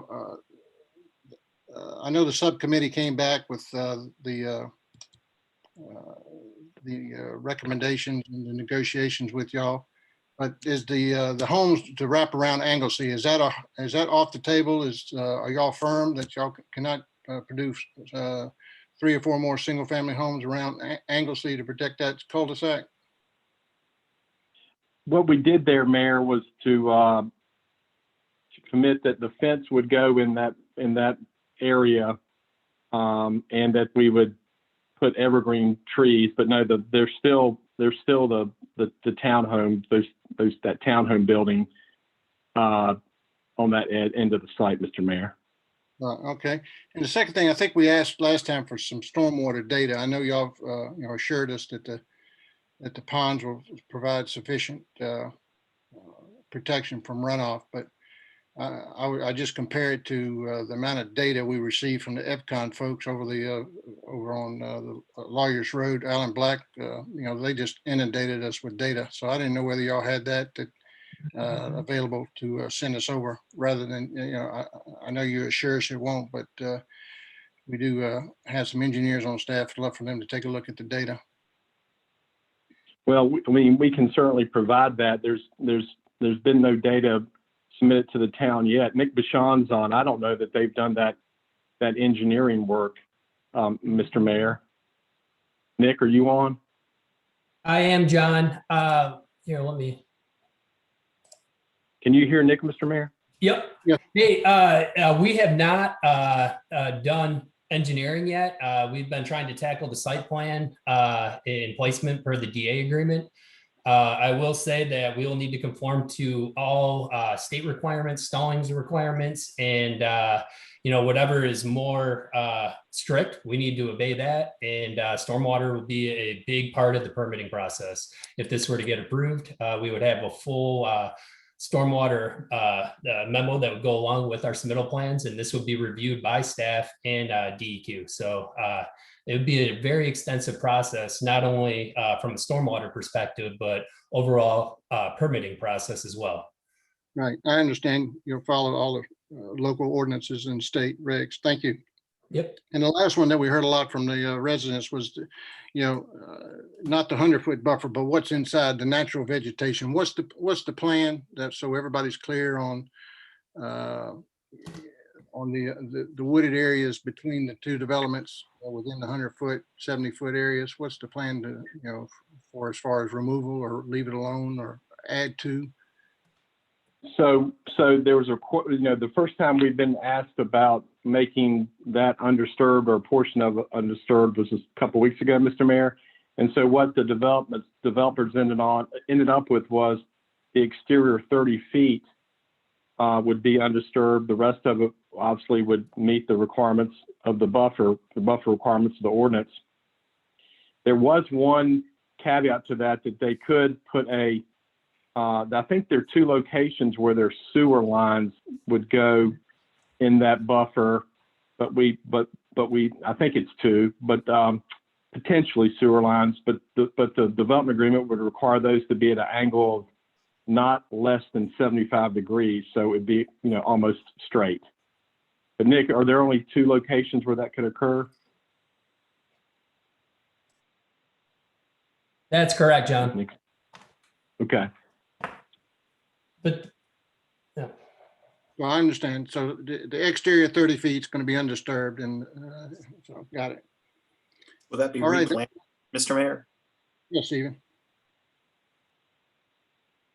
Stephen, can you hear me? Yes, sir. I was just wanting to know, does that mean that the other 70 feet would be replanted? Nick, can you respond to that? The interior 70 feet, Mr. Ayers, right? There would be certain locations where the buffer would be reduced to 70 feet, and there's an exhibit, Mr. Ayers, that shows those locations. But Nick, what would happen to the interior 70 feet? It would have to meet the planning requirements of the type B buffer within the ordinance. And that's what we put within the developer agreement plan. And I can read off the plantings. I'm good. We're good. Good. Yep. Thank you. Meet Thank the y'all. ordinance. You got it. All right. Do That's we all the have questions. that that? exhibit he just mentioned? It's in the DA. Correct, Lynn?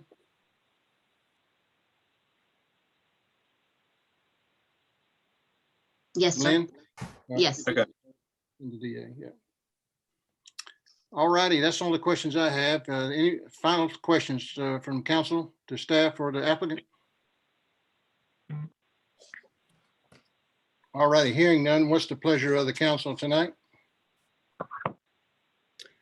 Mayor, because it's easier to vote with a positively stated ordinance, I make the motion to approve DA 19.01.06 and DA 19.11.02.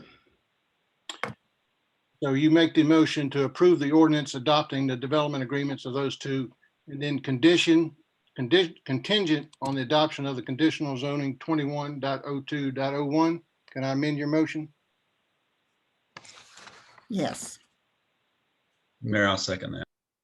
All right, so we have a motion on the floor to approve the ordinance adopting development agreements DA 19.01.06 and DA 19.11.02 contingent on the adoption of conditional zoning 21.02.01. Have a motion by Ms. Paxton, second by Mr. Richardson. Any further comment? All righty, Aaron, could you do a roll call, please? Yes, sir. District 1, Martin. No. District 2, Shoal. Still don't think this is a walkable activity center, and it's not consistent with our land use plan. I vote no. District 3, Paxton. Aye. District 4, Grooms. No. District 5, Ayers. It's going to also be a no for me. And District 6, Richardson. Aye. All right, I'll read this back. So Martin, Mr. Martin, a no, Mr. Scholl, a no, Mrs. Paxton, a yes, Ms. Grooms, a no, Mr. Ayers, a no, and Mr. Richardson, a yes. So the noes have it, 1, 2, 3, 4 to 2, so the motion is defeated. So can I get a motion from the nays?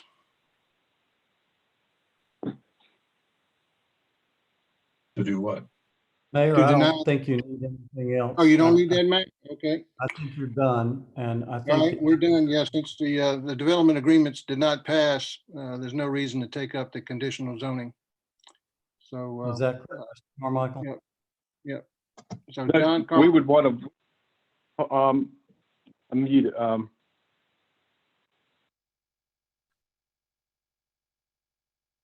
What's that, John? We can't hear you.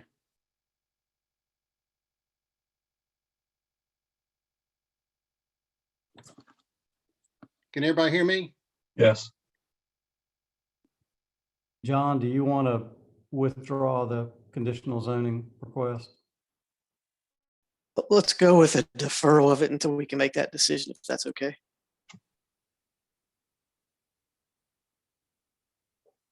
Yeah, Mac, we can just defer that, right? Yes, sir, you can. Okay, that's what we'll do. Well, Mr. Carmichael, you. John Carmichael, I certainly appreciate all the 18 months of time. And it's all put into this, and just look forward to working with you some more. So appreciate it. Staff, Lynn and your team, appreciate it. So we'll move on to the next item on the agenda. thank y'all. Thank y'all. Appreciate it. Thank y'all. All right, next up is our text amendment 21.03.01 and text amendment 21.03.02, the request to amend development ordinance number Article 2 and 16 to address concerns with structures being built within floodplains and the appearance of fences throughout the town. And I'll open the public hearing and turn it over to Lynn.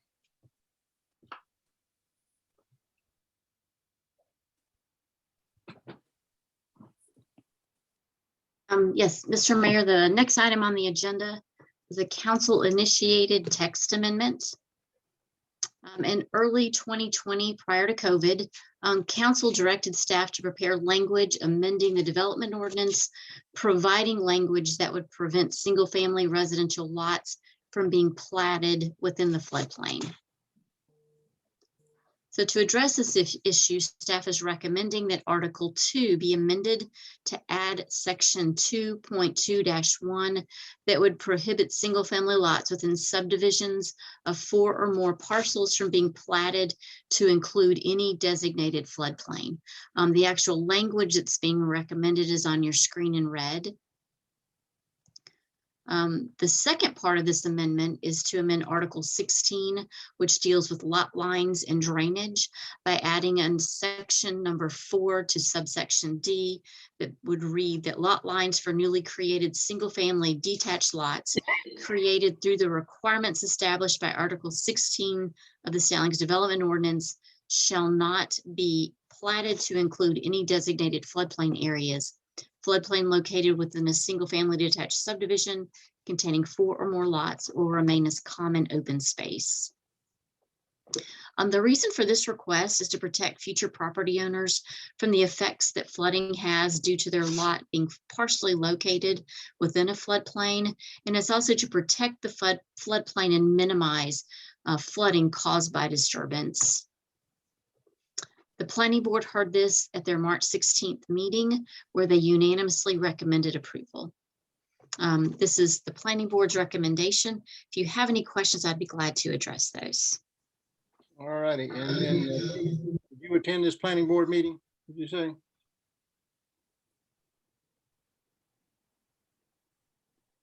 Nope. Any questions for Lynn? Just a quick comment. This is something I've been championing for a long time, and I'm happy to see it come before council. I think this will greatly reduce the number of issues we have in the decades to come within Stallings. And since David probably took a break, any comments from the public? Which David? Oh, David, aren't you, didn't you attend this planning board meeting? No, I wasn't able to make this one. Oh, okay, gotcha.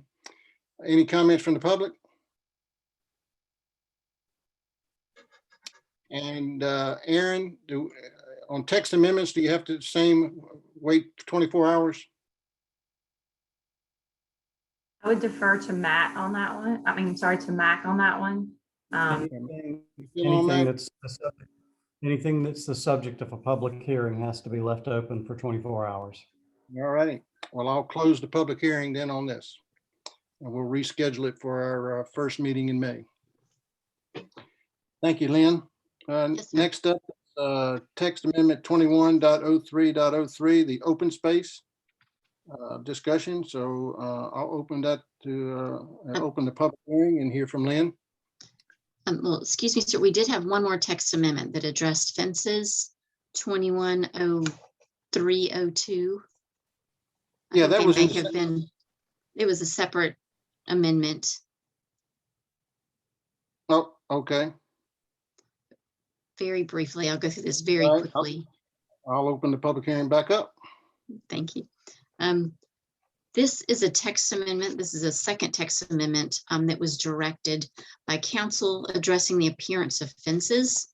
To address the concern, staff is recommending that Article 2.13-2 of the development ordinance be amended, adding a section G that states that all finished sides of a fence must face off-site.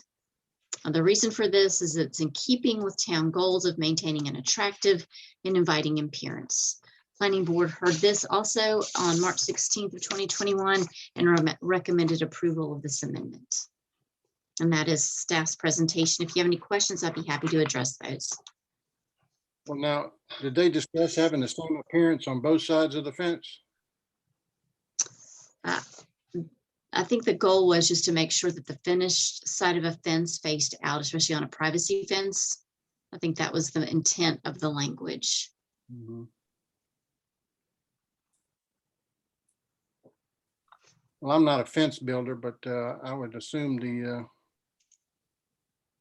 fence would be, if it's a vinyl type fence or a composite fence, it would have the same finish on both sides. But I'm not, like I said, I'm not an expert in that area.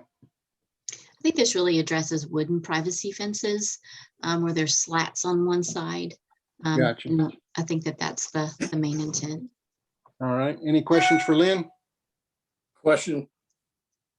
Yes. What? Oh, Larry, no.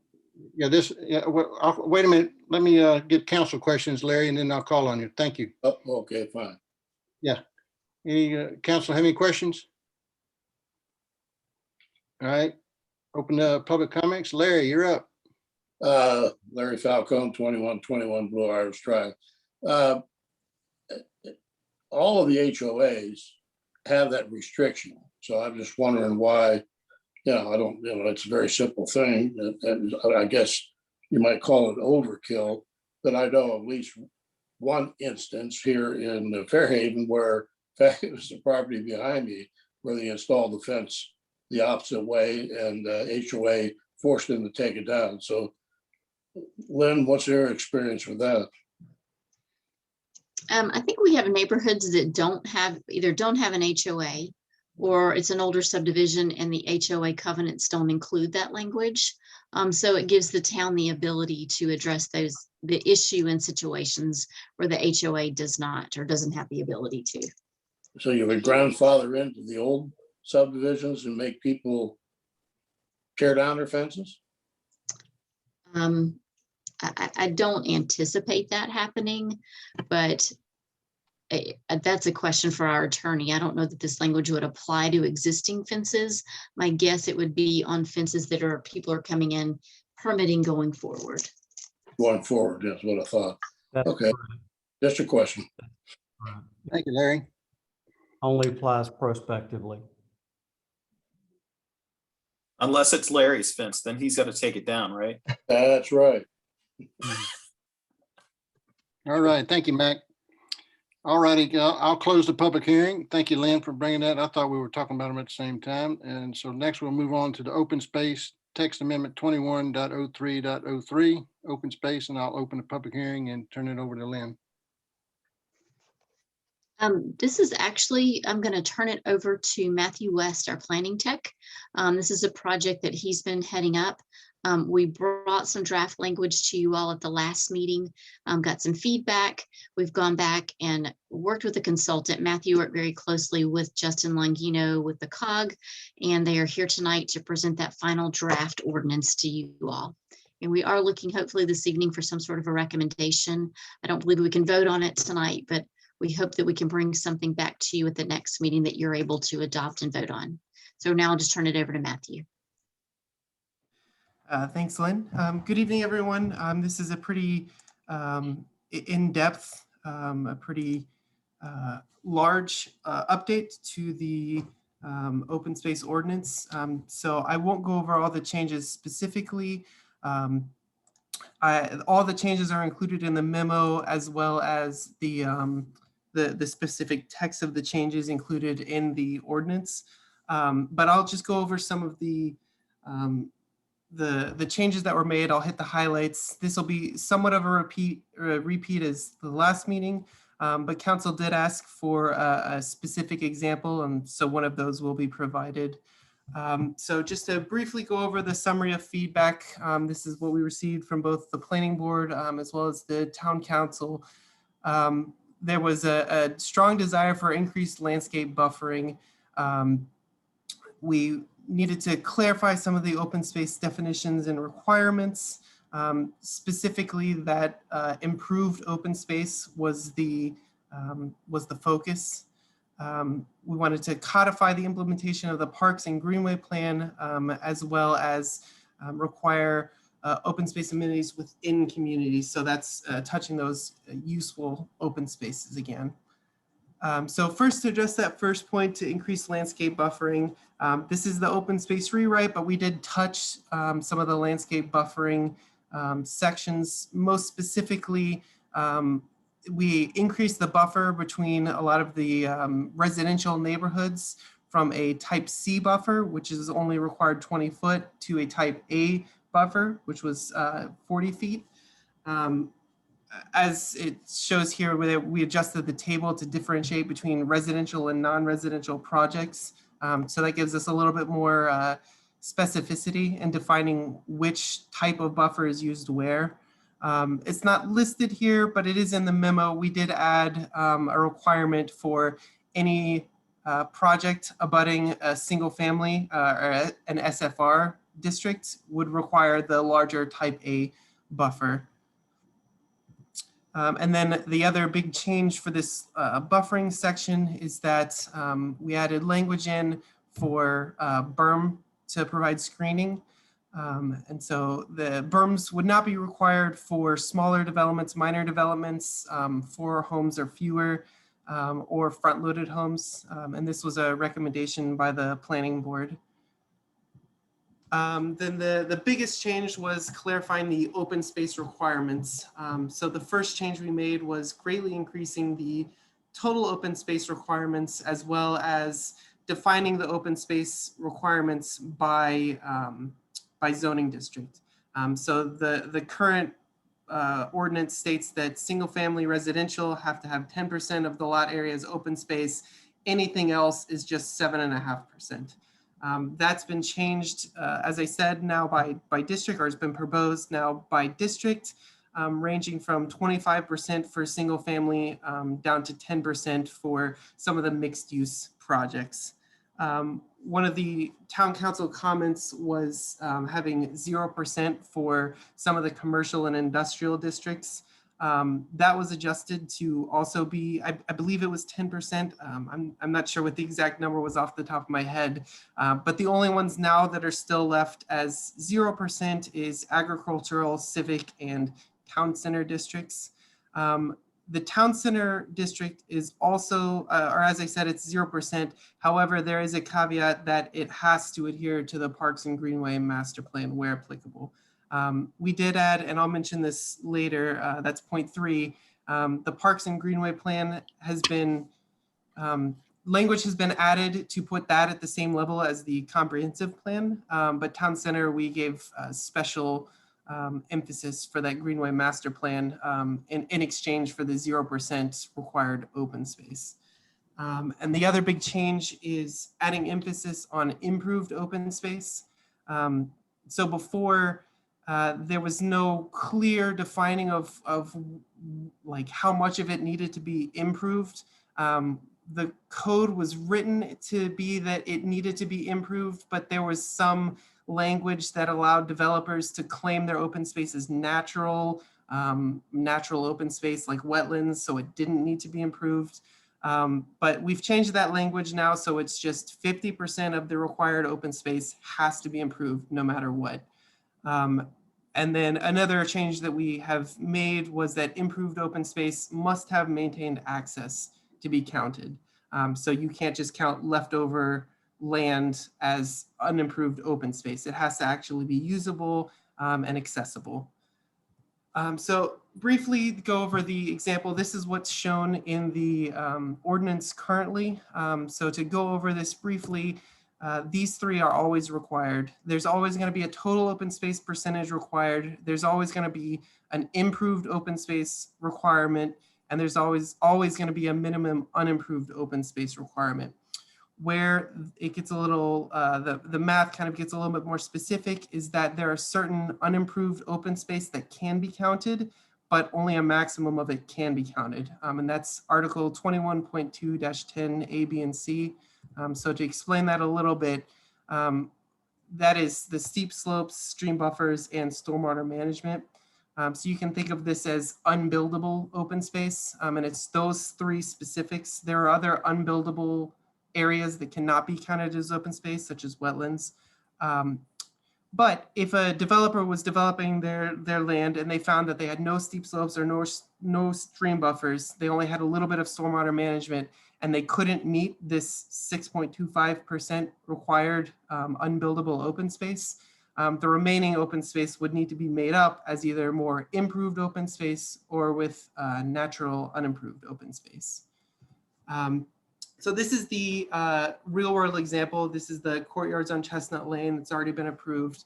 The green highlighting you see here is kind of my own overlay showing where the open space that they are counting is located. Now, one thing to point out is that we actually had trouble finding an example where this new open space ordinance would actually change the development.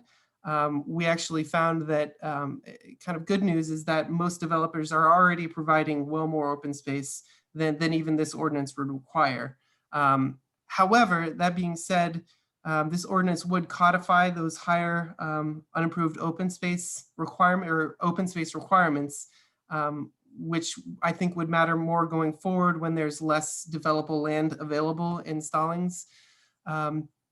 However, that being said, even though this development would meet it, I went ahead and made a map to show what this development might look like under the new ordinance. So first, there's a bunch of numbers on the side there, but basically to summarize this really quickly, this is what the new available open space is, not including those 3 unimproved or unbuildable open space. So that being the stream buffer, the steep slopes, or the stormwater management. The biggest change you can see here is that buffers are no longer considered open space.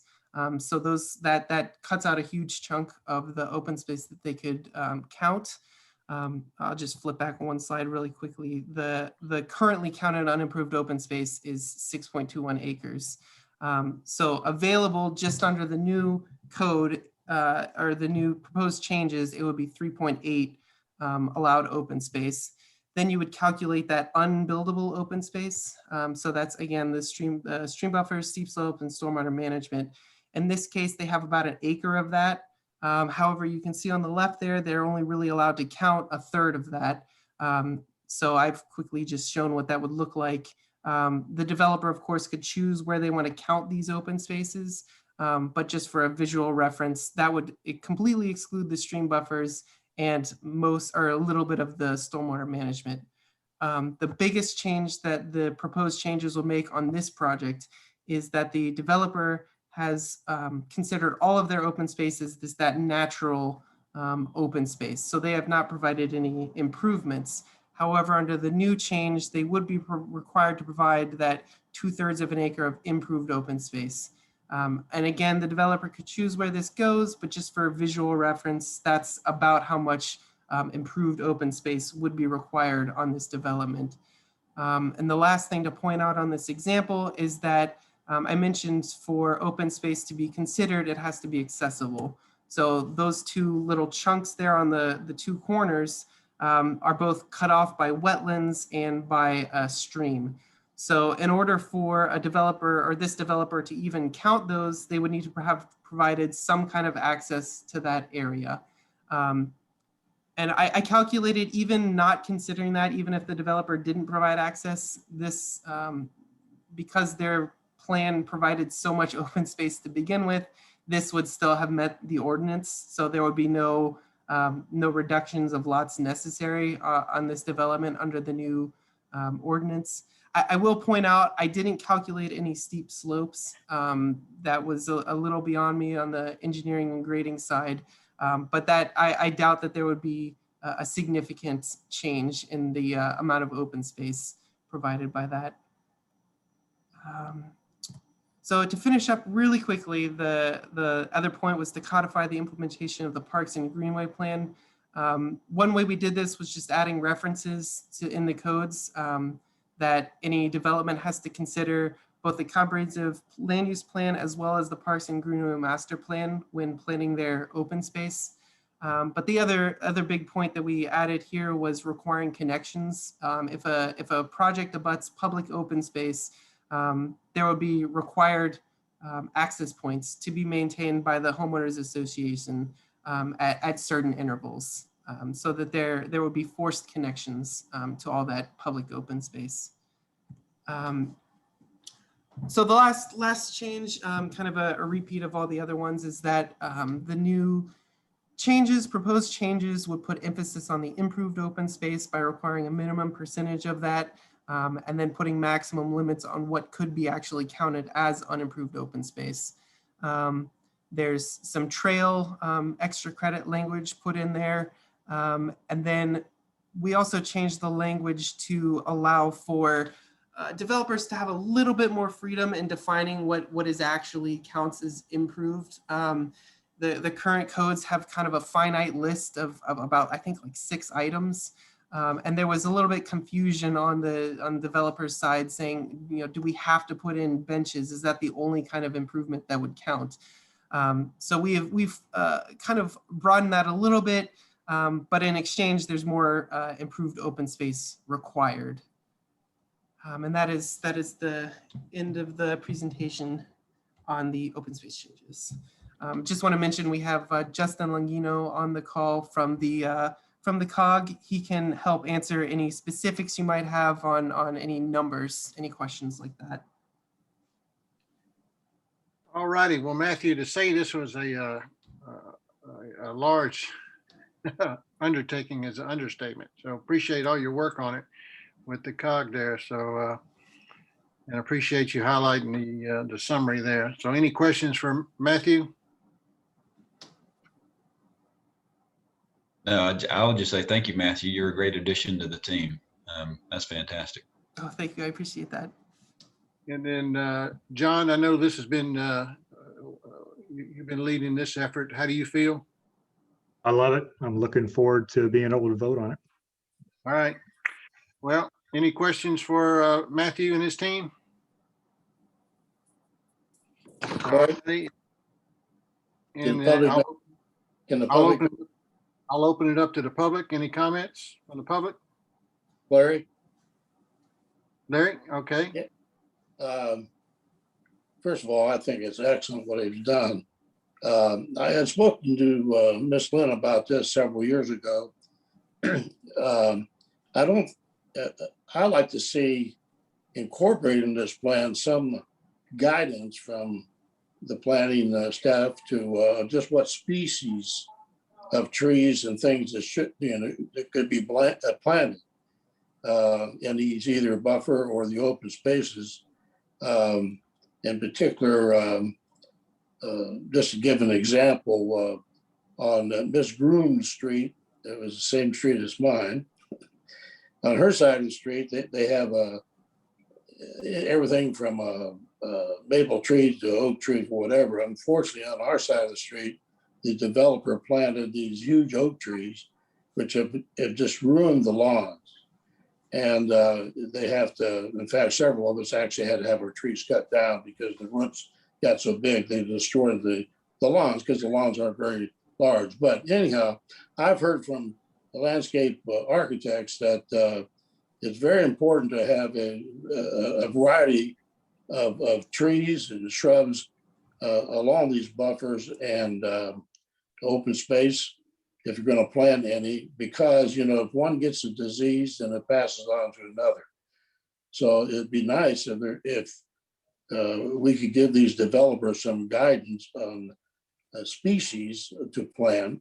And also because of the utility situation that are so tight in these lots, also maybe specify where the planting should go.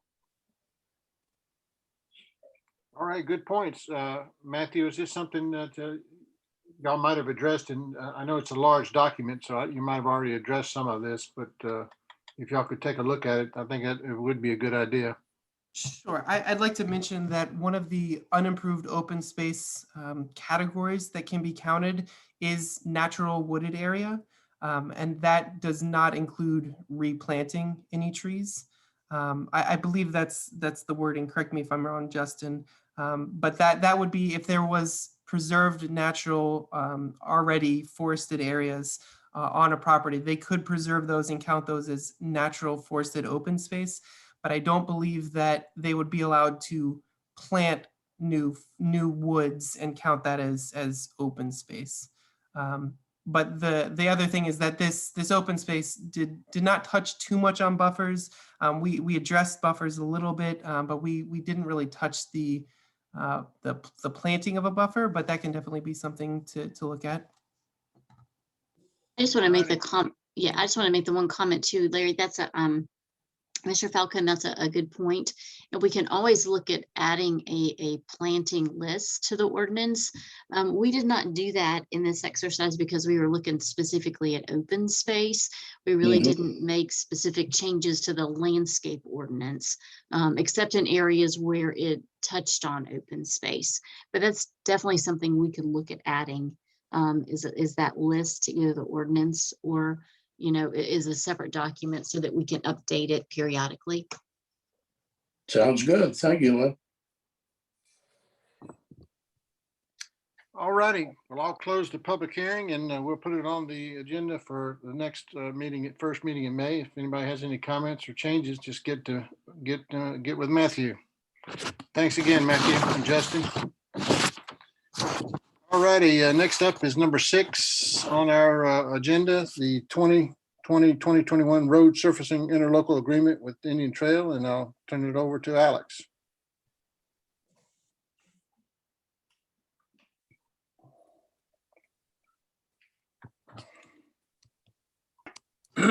Thank you, Mayor Dunn, and good evening again, everyone. I'll be brief. I won't belabor walking through the entire memo. But essentially, as you all know, the town does a road resurfacing contract each year.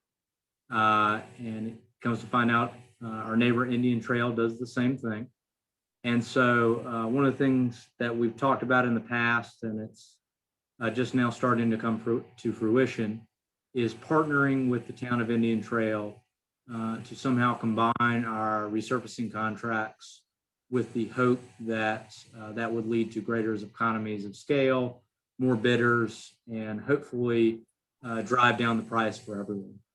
So what's before y'all today is a interlocal agreement with Indian Trail that would be the start of doing just that. And if we went down this, what we would do, or what we would potentially do, would be to have that approved, and then basically the interlocal agreement would be essentially the authorizing document for further work.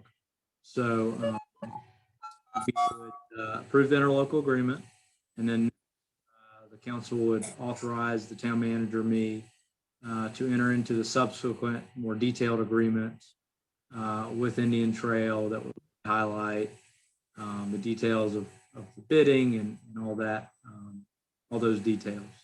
And then from there, authorize me, once that's approved, to let the project.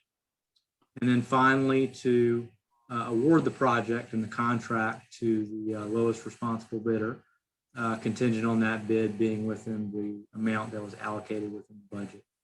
And we would hopefully get started on it this fiscal year, if not, hopefully early next fiscal year. So that's the kind of tentative plan, what I'm sharing and proposing to the board to enact, I think, the board's vision of partnering with Indian Trail on the road resurfacing contract.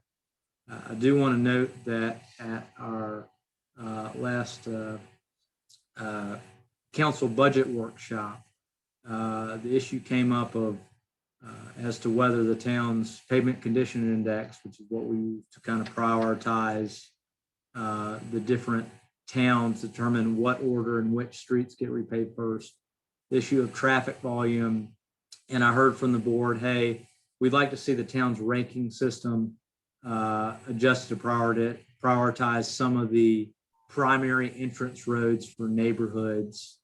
And the logic behind that is those roads likely will see higher traffic volumes than just a simple dead end cul-de-sac.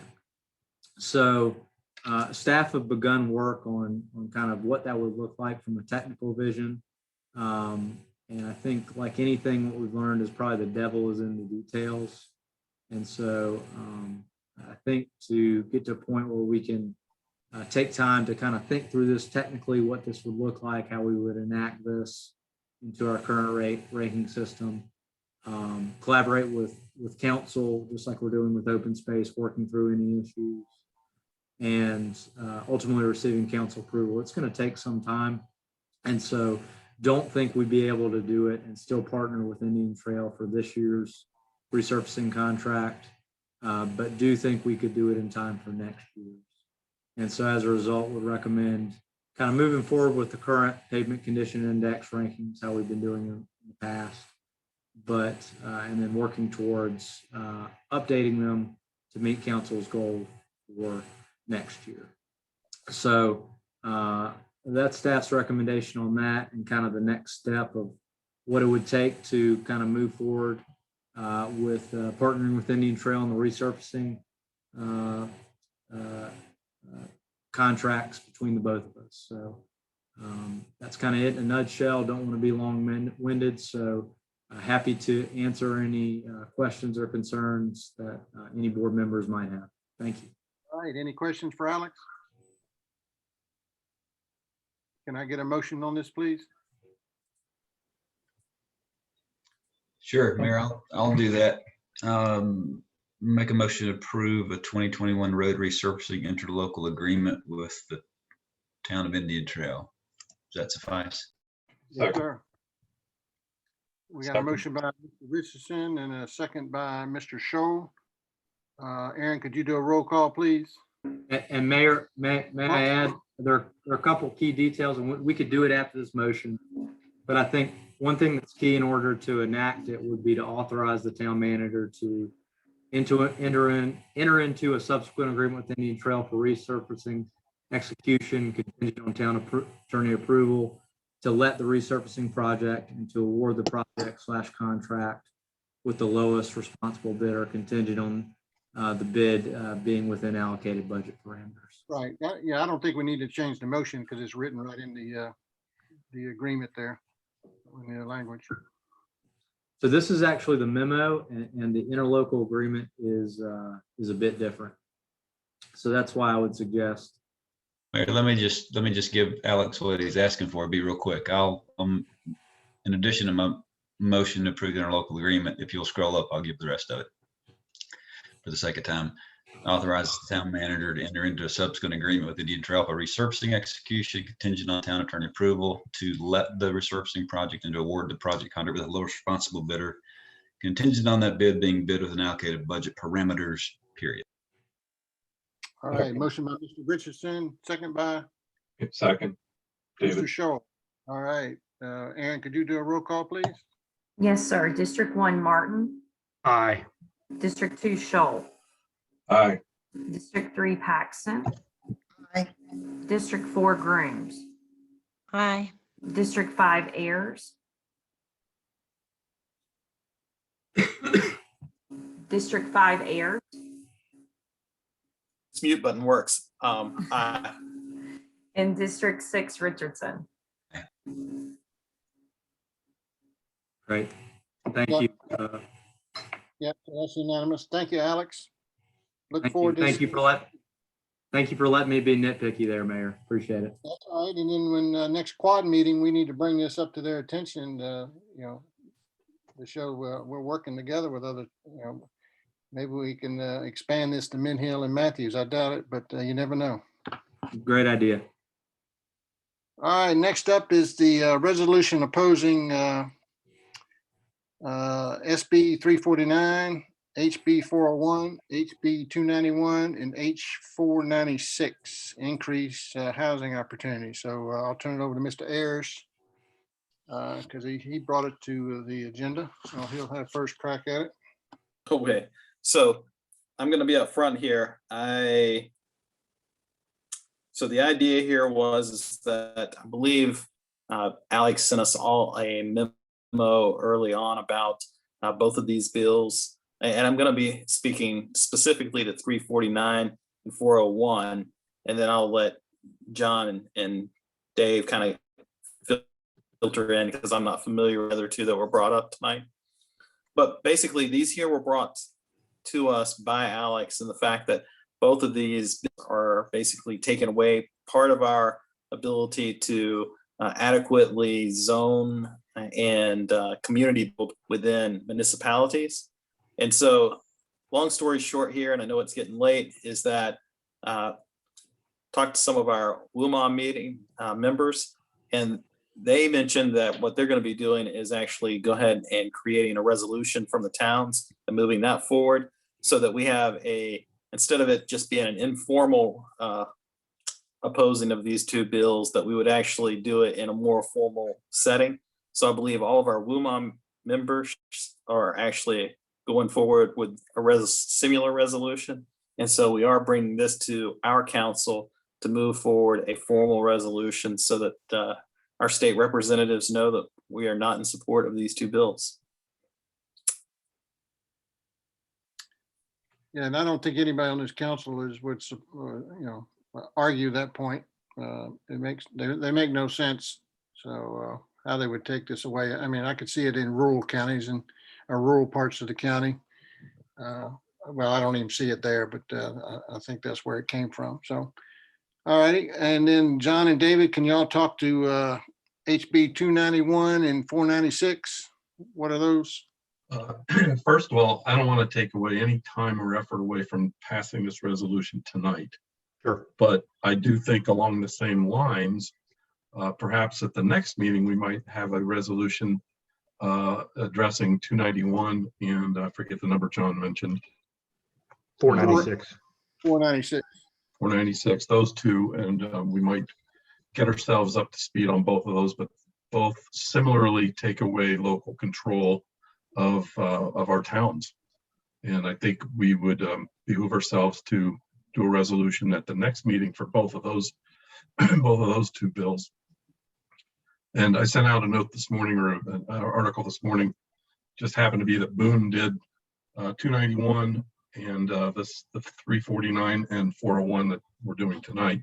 And it pretty well explained the whole pros and cons of it. So I hope you've had a chance to read that, and maybe by the next meeting, we'll have a resolution and move forward to get that signed on behalf of those two bills. All righty. John, you got more? I was just going to add to that a little bit. So HB 496 is another kind of mistitled bill that basically strips the municipalities of the ability to pass tree save ordinances and help regulate tree canopies within the municipalities. And as you know, that the value of trees is important to our community, and green space is important to our community. So we want to ensure it's something that everyone has access to.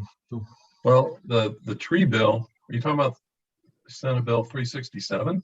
496. I'll have to look at that one. 367 is another tree bill that was withdrawn recently, so that's not an issue. But 496, I need to look that one up. It looks like a retread of one that was considered in 2019, and the verbiage is very similar. Could I ask, what does House Bill 291 deal with?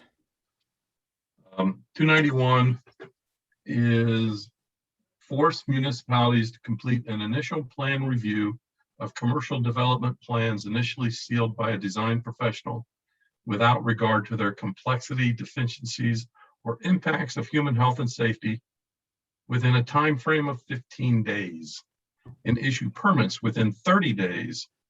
So that takes away any, well, we would certainly increase the size of our staff to be able to deal with that and process the, especially a complex submission, to do that within 15 days.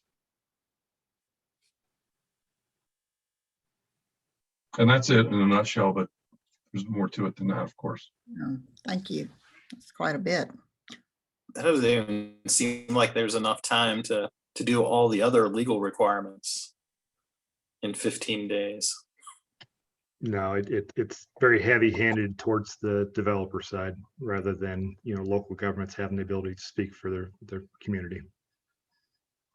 All righty, well, we'll address, take David's suggestion, we'll address just the resolution SB 349 and HB 401, which is in the resolution that Alex and staff have drafted for us. Can I get a motion on this resolution? I'll make the motion to approve resolution opposing SB 349 and HB 401, increased housing opportunities. Second. Motion by Mr. Ayers, seconded by Mr. Scholl. All in favor, say aye. Aye. All Aye. opposed? All opposed? The ayes have it, unanimous. All righty. Next up is the Chestnut Roundabout budget amendment. Do you have any handout for us to look at, Alex? Yes, sir, I do. Pull it up right now, sir. All right, thank you. See, of course.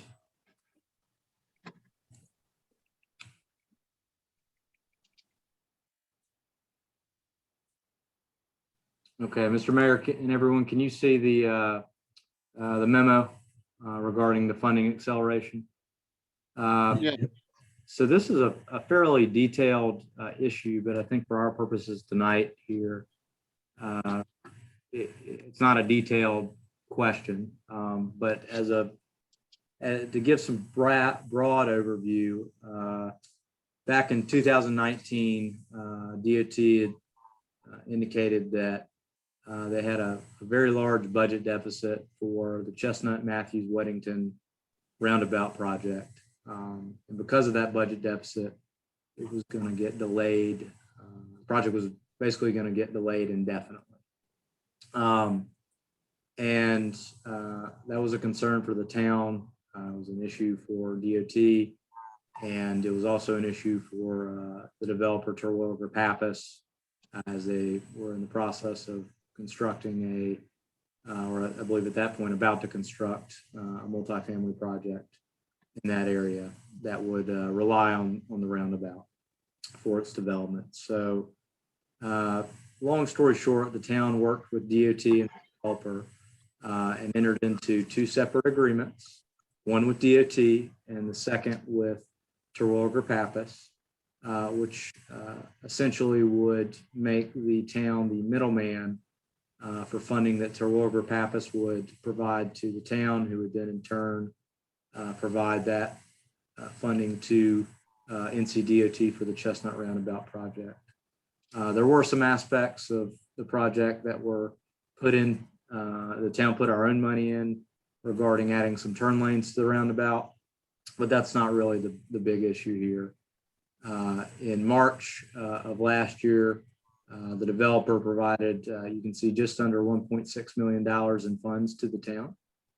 And also that same month, the town advanced the same amount of money in funds to NCDOT for this project. And in 2020, as we all know, the roundabout construction was substantially complete and open to the public. So where are we now? So long story short, DOT has reported that the construction phase is closed on their books, and we're due to receive a reimbursement of about around that up to $95,000 for the commitment that we put in from our funds. However, the right-of-way phase is still ongoing because the state has not yet formally settled with all the property owners on the condemnation efforts. The property needed to build the project. As we all know, once you condemn something, typically you have the right to it, but what local government ultimately pays for that, it can be up to dispute and go through a litigation process that could take quite some time. But currently, the NCDOT is projecting a right-of-way cost of about $18,000 under the $525,000. So it is under, but it's pretty close. And again, this is just a projection. So anything above the $525,000 budget would be the town's responsibility.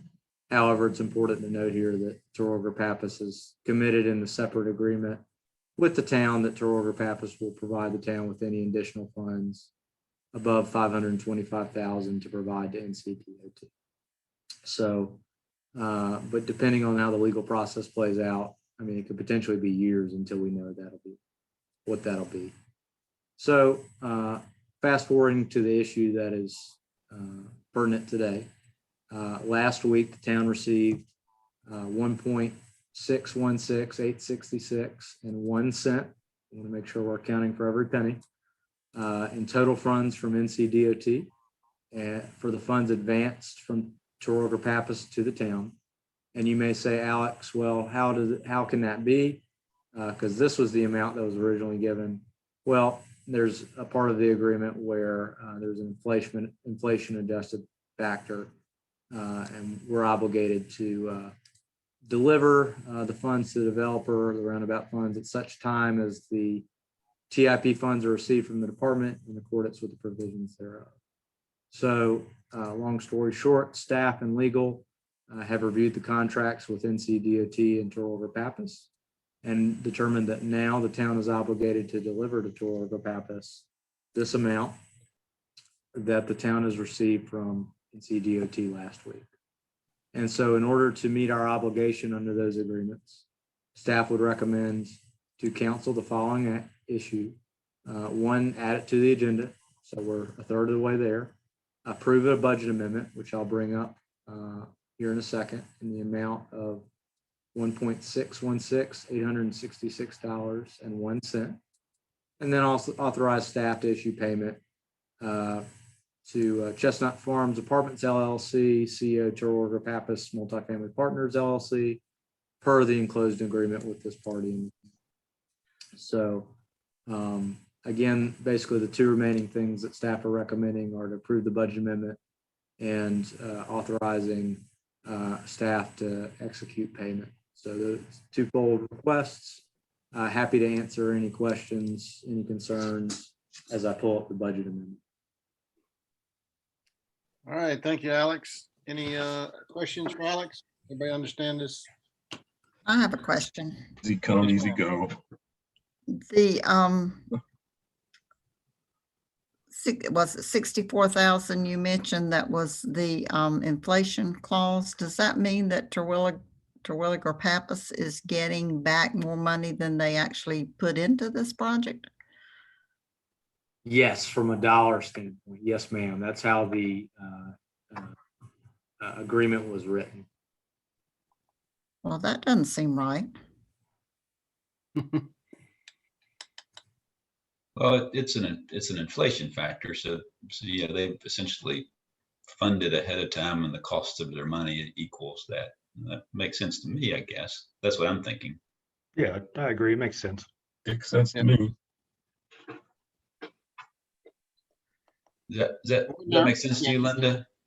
Yeah, and it wasn't our money, it's the state's. I mean, it's our money, but not the town of Stallings.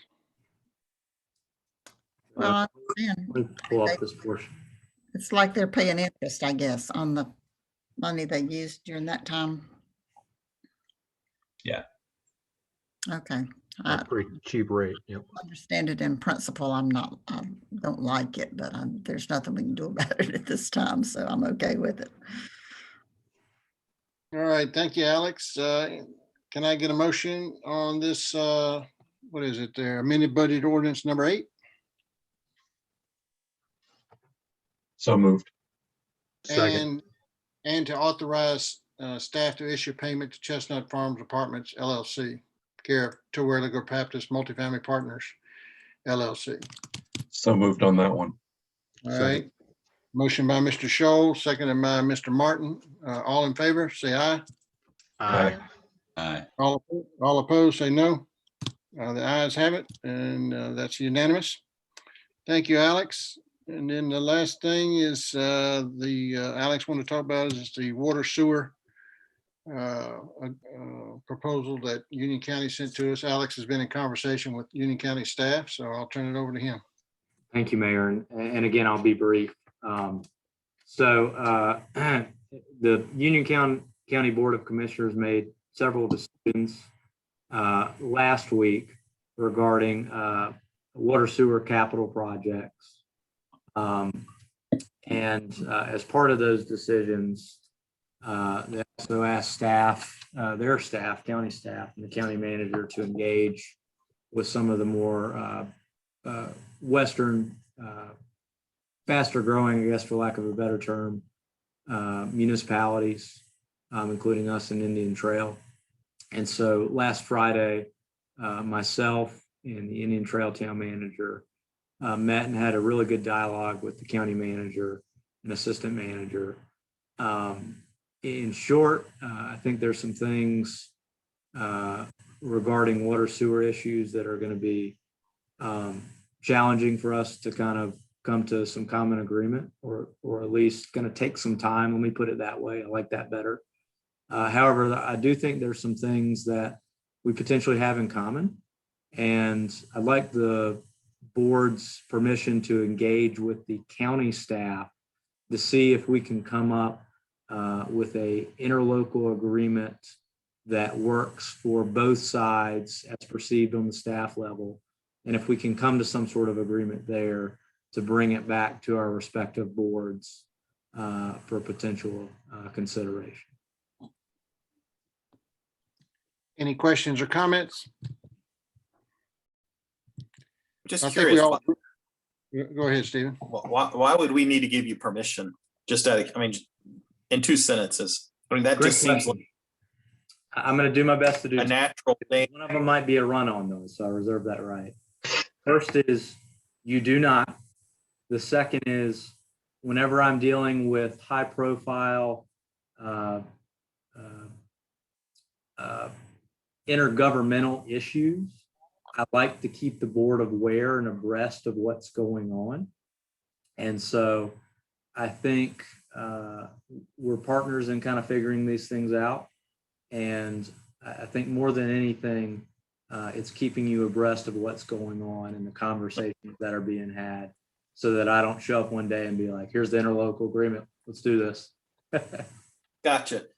I mean, yeah, I mean, it just seemed like that would be kind of part of the natural flow. I didn't realize, I didn't understand the permission aspect there. Thanks, man. Absolutely. Thank you. Well, I think we all agree the first one was written slanted so much in favor of Union County, and that I didn't hear any comments that supported it, but I certainly agree with Alex that we need a dialogue with them and find some sort of compromise. So I certainly support this. So can I get a motion on this, please?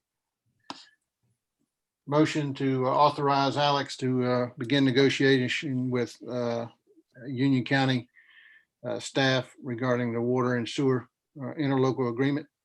So moved. Motion by Mr. Martin, Second.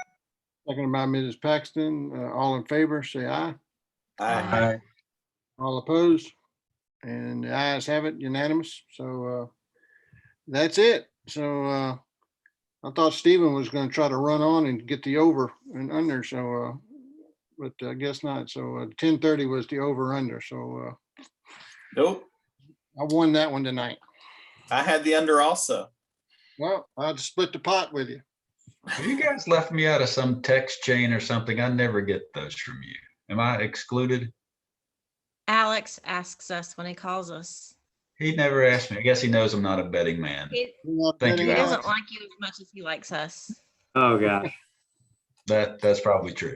Well, the pot is so Half big. the neighborhood of Shawnee the same way tonight, by the way. The winnings are huge. I mean,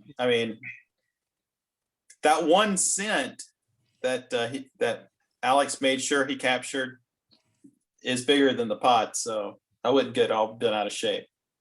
All right. Motion to adjourn. Thank you for your work. Can I get a motion to adjourn? So moved. Motion by Mr. Ayers, seconded by Ms. Grooms, and all in favor, say aye. Aye. Aye. All right, thank y'all. Not all. Bye, y'all. Good night.